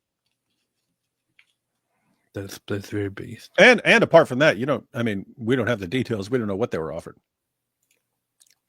Hey, what do you think about my? I told ChatGPT to turn the Family Guy thing into a real photo, and it did this. Very good. It's pretty good. Pretty. This is how AP spends his time, everyone. So you know. I have to figure out the ins and outs of AI. Is what you're all supporting right now. I have to figure out the ins and outs of AI, man. I have to figure out all the prompts and everything. Look here. This is how I spend my time. Everything is Israel. Sandman, do you guys think ISIS actions? No, I already read it. What's wrong with you? Infinite One says, just noticed there are 21 dots on that cross. Yes, very, very nicely spotted. There are 21 on the cross. Funny Clicks, I'm glad that you found your way to Christ. I've watched your channel for a while now, and before your conversion, I can see that your soul was longing for God. I've prayed that you would find your way, and glad it was answered. I thank you very, very much. I appreciate that. Appreciate it very much. I feel very, very much at peace at the moment. Notorious Knife says, Yo, AP, when was your debate with J. Dyer gonna be? I am debating him. Let me see. I am debating him. What the hell? I thought I have it here. You're not debating Jay Dyer? What? I thought it was in May. It's in June? What? Yeah, I think I'm debating him on the 2nd of June. What are you debating him on in June? I made a post a while ago, a long time ago, which was about which was in response to those who say that that ISIS was created by CIA and Mossad. And I said, hey, if you actually do believe this, then I'm sorry but you believe in dumb stuff. And he said, you care to debate me on this? And I said, yeah, sure. So we've been waiting to arrange that for quite a while now. But we're basically debating the topic of whether ISIS was created by CIA and whether ISIS was created by CIA and Mossad or not, which is a very dumb debate topic. It's already over before it started, but that's extremely dumb, and that's like a nutty. The last time I saw that, like by someone who actually laid out, it was by Osama Abdullah, who's like the dumbest of the dumb of the Dawa guys, and that's what Jay's rolling with. Yeah. And you've already been through it, right? Oh, look at the picture that looks like this Jewish guy. You see, this proves that's Mossad. I've already looked basically at all the evidence that he has used so far to argue that, and but I don't want to talk about it as of yet. It's very bad. Yeah, it's pretty bad. And I don't understand because I generally think that he's a very smart guy. Some people are. Here's the thing: some people are smart, but there's just like they go for they're drawn to the conspiracy theories. And here's the thing: the smarter you are, the more conspiracies you can find. You know what I mean? Your brain can make connections between anything. And you see, and this guy was here, and then the Jew came in here, and you see, it's clear, it's proof, right? Some people are too smart for their own good, you could say, and have these paranoid ideas about how the world functions. It's pretty weird. So I have lots of respect for Jay Dyer, for his knowledge. He could probably run circles around me if it came to scripture and all that. He has the entire world of texts on Christianity memorized. That said, I'm not entirely sure how he comes to some conclusions based on, like, he picks a screenshot or a headline of an article and basically uses that as evidence to argue for something, for a conspiracy theory, and it's really that's like Daniel Hakikachu level. That's like Daniel Hakikachu level, man. That's what I don't understand. Like, he reads entire libraries and can tell you everything about an entire library of books and certain sections that are found here and what this argues and that says and so on. And then he actually goes with a headline that is completely distorted as evidence for a point that he makes, which I don't get. It's very weird. But yeah, so that's the debate that we're going to have about ISIS in June. And I think later this month, actually, in 10 days or so, I'm debating I'm debating Andrew Wilson in person in North Carolina. Where you will be humiliated. Where I will be humiliated by Jay Dyer for the topic, should Christians support Zionism? And the funny thing is that there were some people who came at me and were like, why do you want to debate this? Why do you want all Christians to support Zionism? Why do you want to mix this? Can't you just leave it alone? The thing is, I'm not the one who insisted on the debate. He is. No, hang on. Just to be clear, you're telling me Yes, I do. That Andrew Wilson, yes, a very experienced debater, who sends people fleeing for their lives. Exactly. He challenged a guy who's been a Kate Schumann for like 5 seconds to a debate on Christianity. Yes. I have to say that's not very based. This is kind of a no-win situation for him, because if he goes in there and crushes you, then you crush some brand new guy. What is that? Where if you win, it's like you got crushed by a brand new guy who doesn't know anything. You know what I mean? That's true. But he did this here. So this is where the debate is going to take place. I should probably link that as well and share it again, because I did say that so this is going to be a big debate. It's going to be hosted. I don't know why they use an AI beautification of my face, because it was very dumb looking and low resolution. Must look like an android. I don't know. Greetings, humans. I am here. Should Christians support Zionism? Debate. I have been programmed by Mossad to defend Zionism. I think initially when they approached me, I said, could we just make it about should we support Israel or something like that? I think he wanted to revise it again to Christians and Zionism. And I thought, yeah, whatever. Works with me. Because I do think Christians should support Zionism. Although I don't go around telling Christians, what's wrong with you? Oh, you do. Support You Israel. messages saying, Christians, you must support Zionism. Christians, listen to me. What's wrong with you? I am your Support king. Israel. Listen to me. I'm the only one who knows. That's not what I do. That's usually what others do. But he insisted that we should have a debate on this, and I said, okay, all right. And I know I'm going to make my point here. And I shared the link here. I'm going to link to this again here in the description of this live stream, specifically because I want everybody to buy tickets for this, and everyone who's watching right now, and also everyone who will watch later, and all subscribers that we have, 500,000, 560,000. I want everyone to attend the debate and be right there. So no excuses, please. Everyone who's watching and everyone who's subscribed to the channel should be there and should be in the audience on that day. So get your tickets. I'm going to put it right here in the description so that you can go and buy your tickets right there in it. I'm going to put it right here. All right. And I'm going to make the point that, yes, everyone should support Israel, even Christians. And no, I'm not going to base it on any Christian theology. I'm going to simply base it on very, very simple reasons why it would be in your best interest to support debate. Israel. Wilson versus Idemir. Yes. Oh, yeah.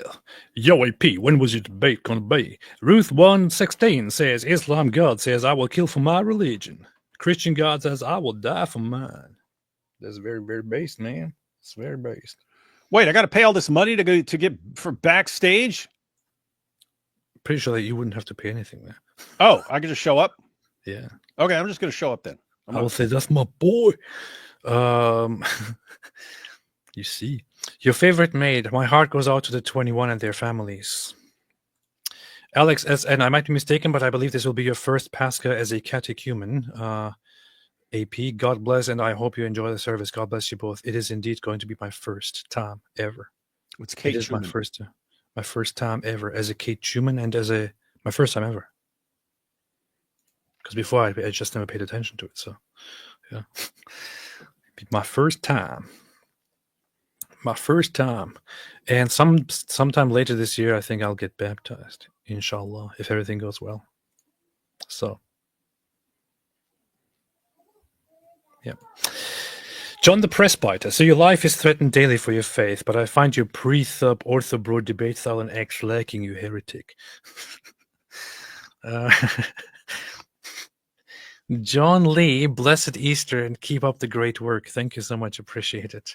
Eric Barlow, it's Holy Week, the most important time for Christians. Please hold fast to Christ and stop sowing division at this most holy time. That's directed at you, AP. Quit sowing division. Yeah, quit sowing division. And it's funny. And it's funny because AP's here behind the scenes. He's like, look at my J Dyers. And then in public, it's, I will debate all the Christians. You see. When is the debate going to be? It's April 28th. I think. April 28th. I think. Wait a minute. Is that a Monday or something? It is April 28th. Yes, that's a Monday. Who has a debate on a Monday? I don't know. It's ridiculous, man. The details are all right here. Look, here it is. Let me put this on the screen. Oh, that's at the University of North Carolina, Asheville. Asheville. So hosted by Uncensored America, together with Modern Day Debate. So James will be hosting the debate, actually. Hey. What? We've got another debate to do on Modern Day Debate. Oh, that's fine. 2-on-2 debate. Yeah. That's going to be fun. Guys, we're going to have a debate. It's me and AP, 2-on-2. Me and AP versus Jai and DOC, 2-on-2. D Wood and AP versus Jai and DOC on the topic, Muhammad Hijab or Sheikh Uthman ibn Farouk, who is the most evil? And AP and I will be defending the position that Muhammad Hijab is more evil. And Jai and DOC are convinced that Sheikh Uthman is more evil. And so we will bring forth our proof to establish who the true most evil da'i is. Hey, look at this. Ridwan eventually immigrated to the United States and has recently converted to Orthodox Christianity. You seriously converted to Orthodox Christianity? You do make lots of music. There are lots of concerting. Yeah, I'm soon going to have a concert on Orthodox Christianity. It's fake, but that's fake news. That's why it's in the fake news category. See it right there at the bottom. Fake news. Fake news. AP is not concerning Orthodox Christianity. He's a supporter of the state of Israel. Oh, hell yeah. Israel, heck yeah. Audience will be recorded. Good. Visibly intoxicated or disruptive individuals will be refused entry or rejected. Well, there goes all the Ortho Bros.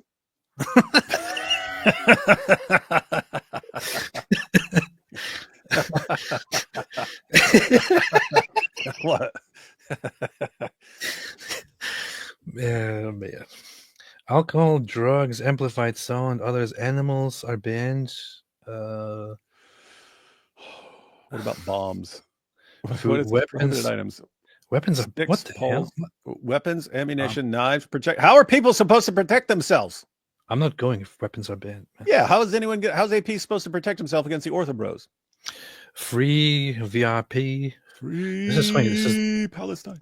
This is the first time I'm looking at all of this. VIP, backstage, royalty, live stream. Donor. Andrew's gonna be up there. From the river to the sea, Palestine will be free. Join us for a debate between Andrew Wilson, the Crucible, and Ridvan Adamir, Apostate Prophet, on whether Christians should support Zionism, moderated by Modern Day Debate. Monday, April 28th. Doors open at 7 p.m. Event starts at 8 p.m. Blue Ridge Room, Highsmith Student Union, University of North Carolina, Asheville, and New North Carolina. Priority access for students. So you're the affirmative, so you'd be going first, eh? I believe so. I don't know. Swords are okay. Yes, they probably are. I guess. I don't know. Ninja swords. David Anderson made a super sticker. Thank you so much. Appreciate it. Mike Winger said, thank you so much, David. Mike Winger said it's idolatry's nerd. He has its Star Trek photos all over, you see. Giovanni Garcia, bro has two brains like Mojab, except Mojab's second brain is just a two.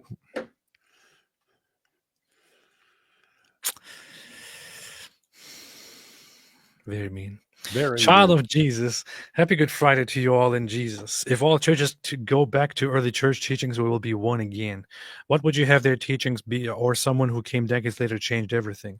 Why would you have their teachings or someone who came decades later change everything? Now you're just fighting again. These are fighting words, bro.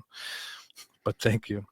Aisha Jung says you should make a ChatGPT Sheikh Uthman action figure with the accessories being a ketchup bottle. Dude, you got to make that ketchup bottle. What else would fit with Sheikh Uthman? I want to do that. And call him have it Sheikh Uthman at the top and call him Sheikh Ibn Ketchup. He should also have a big Zabibo on his forehead, probably. Hey, there should be a superhero called Zabiba Man, who just gives people big Zabibas. He like smashes their faces into the floor and gives them a salute. There's a Bieber man. There's a Bieber man. There's a Bieber man. Bieber! All right. Did you know that all other non-homogeneous hominids, great apes, are also omnivores? All great apes are. Gibbons, chimpanzees, and bonobos all eat meat. Thank you, Torun. Thank you, Torun. You have really enriched us today with this comment here. Thank you. Torun Touch, also, is coffee good for ketosis? You should probably ask Google that question. Is it? David probably knows all about it. I think it would be fine. Should be fine. Is it? Okay. Tarun Touch. Oh, wait. John Villiquid, David Wood action figure should have come with Quranagami. Oh, yeah, that's true. That should be part of it. Yeah, a little tiny page of the Quran. A little tiny little page of the Quran. In the shape of a beautiful flower. In the shape of a beautiful flower. A cauliflower. A cauliflower. Man is depicted above. The background should be the packaging figures. Oh, the packaging figures should be features California with centered bold yellow text at the top saying Sheikh Uthman. Sheikh Uthman. What should he be called? What should his title be? Sheikh Ibn Ketchup or Sheikh Ibn Smollett or Ibn Ketchup. Ibn Ketchup. Okay, Ibn Ketchup. 3 objects. Let's see. Full body, central transparent, full body, wearing an Islamic outfit. Okay. It should have a ketchup bottle. What else should he have? Trying to think of the stuff that he's known for wouldn't fit as far as having an object. So he's known for lying about the source. That's why they call him Sheikh Ibn Footnote. He's known for committing adultery with his buddy's wife and marrying a woman who's already married so that she was married to 2 guys at the same time. He's known for lying to Sneeko. Known for faking that note. I already gave the instructions. Now we will wait for the results. Torun Touch, getting harder and harder, everyone, for the culinary Muslimin to prove that men and women are biologically herbivores. Even our closest cousins aren't. What's wrong with you, Torun? It's an obsession. So everything is about veganism with this guy. That's all he talks about. Dennis, AP is a Mossad agent. Oh, there you got another shekel. 60 shekel. Thank you, man. Caught it. AP is a Mossad agent. His mission is to cause a divide in Islam and weaken its influence. It's all a trick. Why do you think he has shekels? LOL. This is true. Good point. This is true. Thank you. Thank you, Dennis. My Mossad handler. Tarundash, best argument from you guys for people who say Christians should be vegans and not eat meat. David, what is your best argument for veganism? Veganism is gay. So if you want to be gay, become a vegan. FWTC smiley face. Happy Good Friday. God bless you both. Thank you so much. Same to you. Messianic All Israeli says, it is true that Catholic Crusaders killed non-Catholic. Is this true that Catholic Crusaders killed non-Catholic Christians during Jerusalem attacks? There are certain things that happened during the Fourth Crusade and others where things got a little bit out of hand, where a group separated and started going after the Orthodox Christians, and things got really messed up, actually. So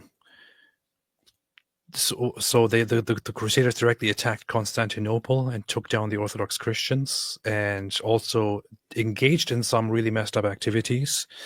You wouldn't necessarily say that this was an action by the Catholic Church or anything. It was basically part of the Catholic Crusaders going rogue and attacking Constantinople and attacking other Christians and killing them, and including looting and killing monks and things like that.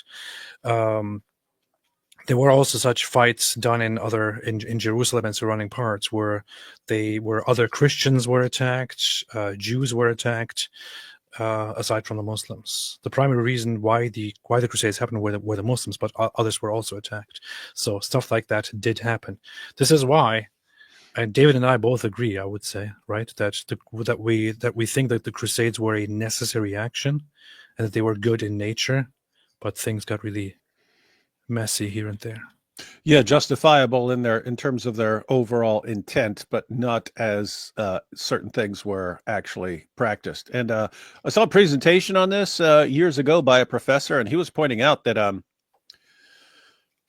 a bunch of the people. Well, put it this way: for the first few centuries, people are becoming Christians and people are converting, and it's understood. Hey, you might face persecution as a Christian, so you're really not becoming Christian unless you believe in Christianity, because why else would you want to convert and then face persecution and so on? But after it becomes a legal religion eventually, and then becomes like state religion, and then everyone has to adopt. But you're getting basically a bunch of European barbarians converting to Christianity with different levels of sincerity, and then you're taking a bunch of them and sending them off to go fight battles and stuff like that. And anyway, it's once something becomes a state religion and people are supposed to follow this, you get different kinds of people than people who are really taking it seriously and so on. So anyway, yeah, bottom line is you take tons of barbarians from different places and say, hey, you're all Christians now. You have a good chance of ending up with some people who let's just say the core teachings of Christ haven't necessarily sunk into the population. And you say, hey, just act the same way you've been acting for centuries as barbarians, and then go and now go take Jerusalem. Beast. FD made a cross. Thank you so much. Appreciate it. Christina said, which smaller channels should we donate to? David, which smaller channels should we donate to? Jai and DOC are on Rumble. People don't realize how awesome Jai and DOC are and how much work they're doing to help everyone. So if you're not signed up to support Jai and DOC on Patreon, they're still having trouble with their YouTube channel. They got attacked by false complaints, and YouTube actually screwed it up and banned them for filing the false complaints when it was filed against them. And now no one at YouTube is willing to take the time to fix it. Anyway, don't worry. Jai and DOC are going to continue moving forward. But yeah, support them if you can. Support them if you can. And they're on Rumble. They're doing shows on Rumble and stuff right now. So I recently saw this new channel by some woman who talks about Islam. I forgot what the channel name. What does a woman know? I forgot what the channel name is, but she made some good videos, it seems. Who was that? Oh, Naomi Armstrong. Huh. What is she? Is she Jewish? Is she Messianic? Is she nothing? What is this? Biblical Q&A. I don't even know. Is she Christian? Yeah, she's Christian. I don't understand. But yeah, so here's a channel. Let's put it up here.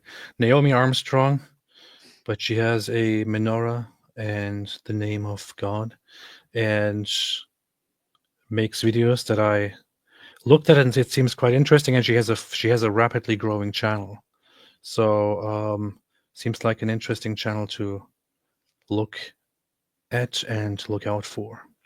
Would say Naomi Armstrong does some good stuff, as far as I've seen. Haven't checked everything out. As far as I've seen, it was good. If she says anything that is wrong and I promoted it here, I hereby take full responsibility. Yeah. Unique Petsu, Hamas support, Harvard 2.2 billion fund froze Trump Akbar. Good. Good salt. Islam Dawa on the beach backfired. True. Chef Lou, salad bowl for Uthman action figure, LOL. Well, I just did 2 action figures for Sheikh Uthman, and I can now present them here. One of them looks more like him than the other. So here's option 1. David, here's option 1 for Sheikh Uthman, also called Ibn Ketchup. Oh yeah, he's called Shooter. With ketchup and with a gun and with a little doll figure of himself. Because he's a narcissist. Nice. And then, thinking of dolls, I also made a second version that didn't turn out very well. But here's also one with ketchup and the little doll girl here. This is version number 2. Which one is better, David? That one comes with 2 options. Yeah, that one. you don't like the first one more? I kind of feel like this is better. It's pretty good. Well, could you have the ketchup, the gun, and the little doll of a girl or a little girl or something? I could do that. That would be more base. I could do that. I should probably do that too. Hey, with his sandals. What's wrong with you? What? Hey. What? What are you saying?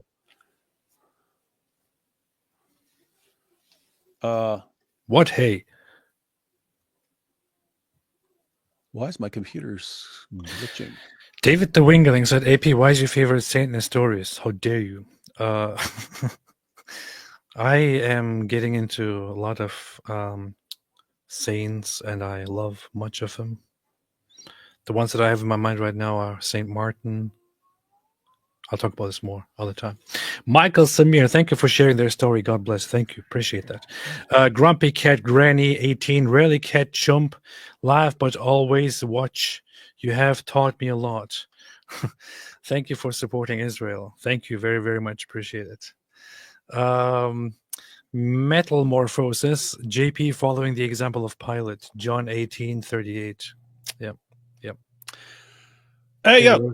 Hey, for the person who asked, I just shared a link to Giant DOC's Patreon page. You see? FWTC smiley face. You know how anti-Semites claim that Jewish people rule the world? It could be that it's to distract the world from anti-Semites really ruling the world. But I'm just asking questions. That is a funny thing that you could point out. I would say it is just out of stupidity because people don't know what to do. People don't know how to take responsibility for their own actions. So if they see failures in their own society, they think, oh, it can't be us. We can't be bad. It must be somebody else messing with us. It could be the Jews. It's a very, very common thing. You do something, it goes wrong, you mess it up, you blame it on the Jews. That's how it goes. Same thing happened in Germany, in Nazi Germany. They fight, they lose. They think, why did we lose? Was it because we did some wrong stuff? No, it must be because of the Jews. You have to find somebody to blame. And it can't be your own people, can't be your own group. It has to be somebody else. Which one is the closest group that you can blame, which already is marginalized in different ways? The Jews, go blame them. That's it, easy. Yeah, it's actually it's really pathetic, and it's actually bad for people. People think that as long as you have someone to blame for your problems, then you'll feel better because you won't feel like it's your fault, right? It's not my fault. It's this other person's fault. It's this entire group's fault. That's why things suck for me. The reason that's actually bad, it's called having an external locus of control. In psychology, it's called having an external locus of control. You believe that your situation in life is controlled by something that is external to you versus you being responsible primarily. And keep in mind, in reality, it's always a combination. In reality, the way things go for you is a combination of what you do and of what's going on outside of you. Turns out though, that you are massively better off if you have an internal locus of self-control, meaning you believe that you are the one who is primarily responsible. Yes, there are outside factors that you don't have control over, but if you believe that you are primarily responsible for your situation in life, you are massively better off, because that means that you think you have the ability to change the way things are in life, and that sort of inspires you to take action and to do things, to change things. When you believe that forces beyond your control your situation, you end up just sitting back and not changing things, because what the world is conspiring against me. There's too many powerful people out there. So all you'll end up doing is sitting around whining about the people who are ruining your life. That's what you do. And nothing ever changes because you sit around whining, and then you sit around whining for your entire life and whining about the Jews or whining about someone else. Nothing ever changes. And so then you just stay mad and pathetic forever. That's very true. Victoria Knox said, Pater noster qui est in celis sanctificetur nomen tuum, adveniat regnum tuum. Why didn't you type the whole thing? Oh, it probably doesn't fit, right? I don't know how it continues in Latin. Very nice. I love Latin. Very, very beast. Beast. Yeah, that's basically what it happens. If you jump into the conspiracy theories and you blame everything on a certain group, you're basically turning yourself into a baby. You're turning your entire society into giant, stupid babies who can't take responsibility and who don't learn, who become weaklings, and teach your children and future generations also to be weaklings. You actually make yourself dumber. So being a conspiracy theorist who blames everything on certain groups like Jews just means that leads you to becoming dumber together. Dumber together. I want to make myself dumber. I don't want to take responsibility. Everything is the fault of the Jews. I'm so dumb. I'm so dumb. I want to be even dumber. That's basically what it does. You're so dumb. You're so dumb. Same thing happened in Russia. It's like I see it very, very much coming from certain groups right now when they attack me. The Soviet Revolution, the Russian Revolution, the February Revolution, the October or November Revolution, when the Russian kingdom with Tsardom fell, they messed things up. The majority of the population didn't want the kingdom anymore. They wanted it to be replaced with democratic policies, socialism for themselves. But it turned out to be a very stupid option to go for. Things got really, really bad. The entire people, they messed everything up they had, all turned into a giant mess. Instead of taking responsibility and fixing things, they blamed it all on the Jews. That's what they do. That's what they do. That's what they do. Judas Iscariot says, support Christ Defender on YouTube or Patreon. Nice. The patriotic say these Christians should make militias to defend their communities and churches. Jesus told his disciples to buy swords and supports peacekeepers. You think you can do that in Muslim countries? You think you can just do that you think you can just defend yourself in Muslim countries? You thought wrong. Here, David, I did what you said. Here, I hope you're happy now. There you go. That's a pretty good one. Share that. Yeah. Hey, we need that one and a Muhammad hijab one. That could be the graphic for our debate. Holy Joe, when in doubt, pull out the Jews. Good idea. Didi, thank you for educating us on the Copts. My son and I met a couple of cousins of Coptic descent on a bike tour in Kyoto in 2024, and they were great people who left an excellent impression. You met Coptic people in Kyoto in 2020? That's very, very interesting. Yeah, Copts are big, real big in Kyoto. Very, very cool. That's very, very nice. Oh, thank you. I appreciate that. I feel like I feel great appreciation whenever I learn more about Copts. Very, very, very, very nice. Fox McCloud, I blame all life's problems on Mike Winger. See, this is the way to go. Fox McCloud of the Clan McCloud. This is the way to go, man. Wow. Respect. Austin, giant stupid babies. I know, that's just my very, very bad wording. Shouldn't be saying that. Anyway, David, anything else?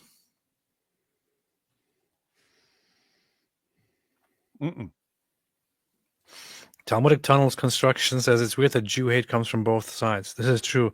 One side just openly calls them Jews. The other side just calls them Zionists. That's what they do. And then they urinate upon one another. So tomorrow, I think, David, you're live with who? We planned it a while back, but I haven't heard anything since then. So anyway, we planned a while back. We're going to go live on God Logic's channel and challenge Muslims to defend Surah 2 as far as the Islamic dilemma is concerned. And so anyway, that was the plan, but I haven't seen it, so I don't even know if you remember. But that's a plan. The plan was we're going to be live on God Logic's channel tomorrow, challenging Muslims to show what Surah 2 says about the Bible. The Bible. The Bible. Good. Good. Tomorrow is a good day. And then we will be live again. I think I'm not sure if I will be able to go live on Saturday. Honestly, on Saturday What? night. Oh, yeah, this is an important weekend. Yeah, you play it by ear, man. Play it by ear. Yeah. Just see what happens. I will have to go to midnight liturgy and stuff, which I really want to attend. It starts at midnight? Yeah. Could always go live earlier. I don't know what you're doing if you're doing something. I don't know. I'll probably be. I don't know what I'll. I don't know. I got family over too. I'm cooking a giant brisket, so that'll be around. I have to actually brisket. You actually have to start cooking the day before if it's a big one, because you have to cook it extremely slowly. It's cooking. Yep. So anyway, we'll just see what happens. Is that how it works? I don't really know what it looks like, honestly. What? I don't really know what to plan. I have to look at everything. This is my first time. I'm not sure what I'm saying right now. So you better look at your schedule and get it right, or you'll be excommunicated. Friday morning to evening, everything. It's nice because I talked to my spiritual father, and he said to me specifically, it's not like you have to come or anything. It's he said I would really like for you to experience this week and the weekend that we have, which is going to be very special, for yourself with your own eyes, because I want you to see it, and I also want you to tell others, he said. And I thought, I will be there then. That's actually a good little outline. Should cancel all your plans as far as live streaming or whatever. Go do your church stuff, and then go live and tell people about it. Maybe I'll do that. I don't know. Maybe I'll do that. Maybe I shall do that. All right. So that's it. I will probably be very busy within the next days. We'll experience everything nicely, and I wish everyone a good week. For Jews still celebrating Passover, and for Christians still celebrating Holy Week and the upcoming Easter and Good Friday and everything. Have a wonderful, wonderful time. And we will be back very, very soon. In fact, let me just read a few super chats here more. Arctic Base to AP and Daily Wire and all Christians here. Have a happy and blessed Easter from an agnostic friend and ally. Thank you. Appreciate it very, very much. Always appreciate very much having people like you here, Arctic Base. Why are you attacking us with your agnosticism? Why are you imposing your agnosticism upon us? How dare you persecute us? Thank you very, very much, Arctic Based. That's very based of you. Joe Serrano, Islamists killing Christians because it's Easter. Yep. It's actually been going on. I'm hoping Easter turns out well for everyone, but Palm Sunday there were a lot of Christians died. I should put together a video about it, since the regular media does not report on these things. Yes. Chag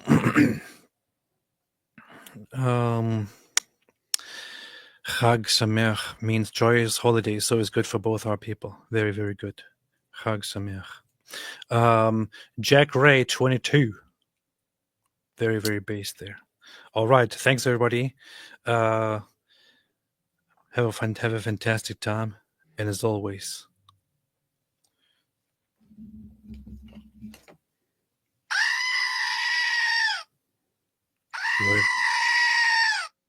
and now the translation for those who don't speak goat.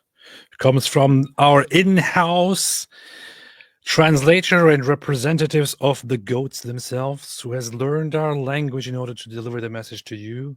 Here goes. Stay away from Islam. Good advice.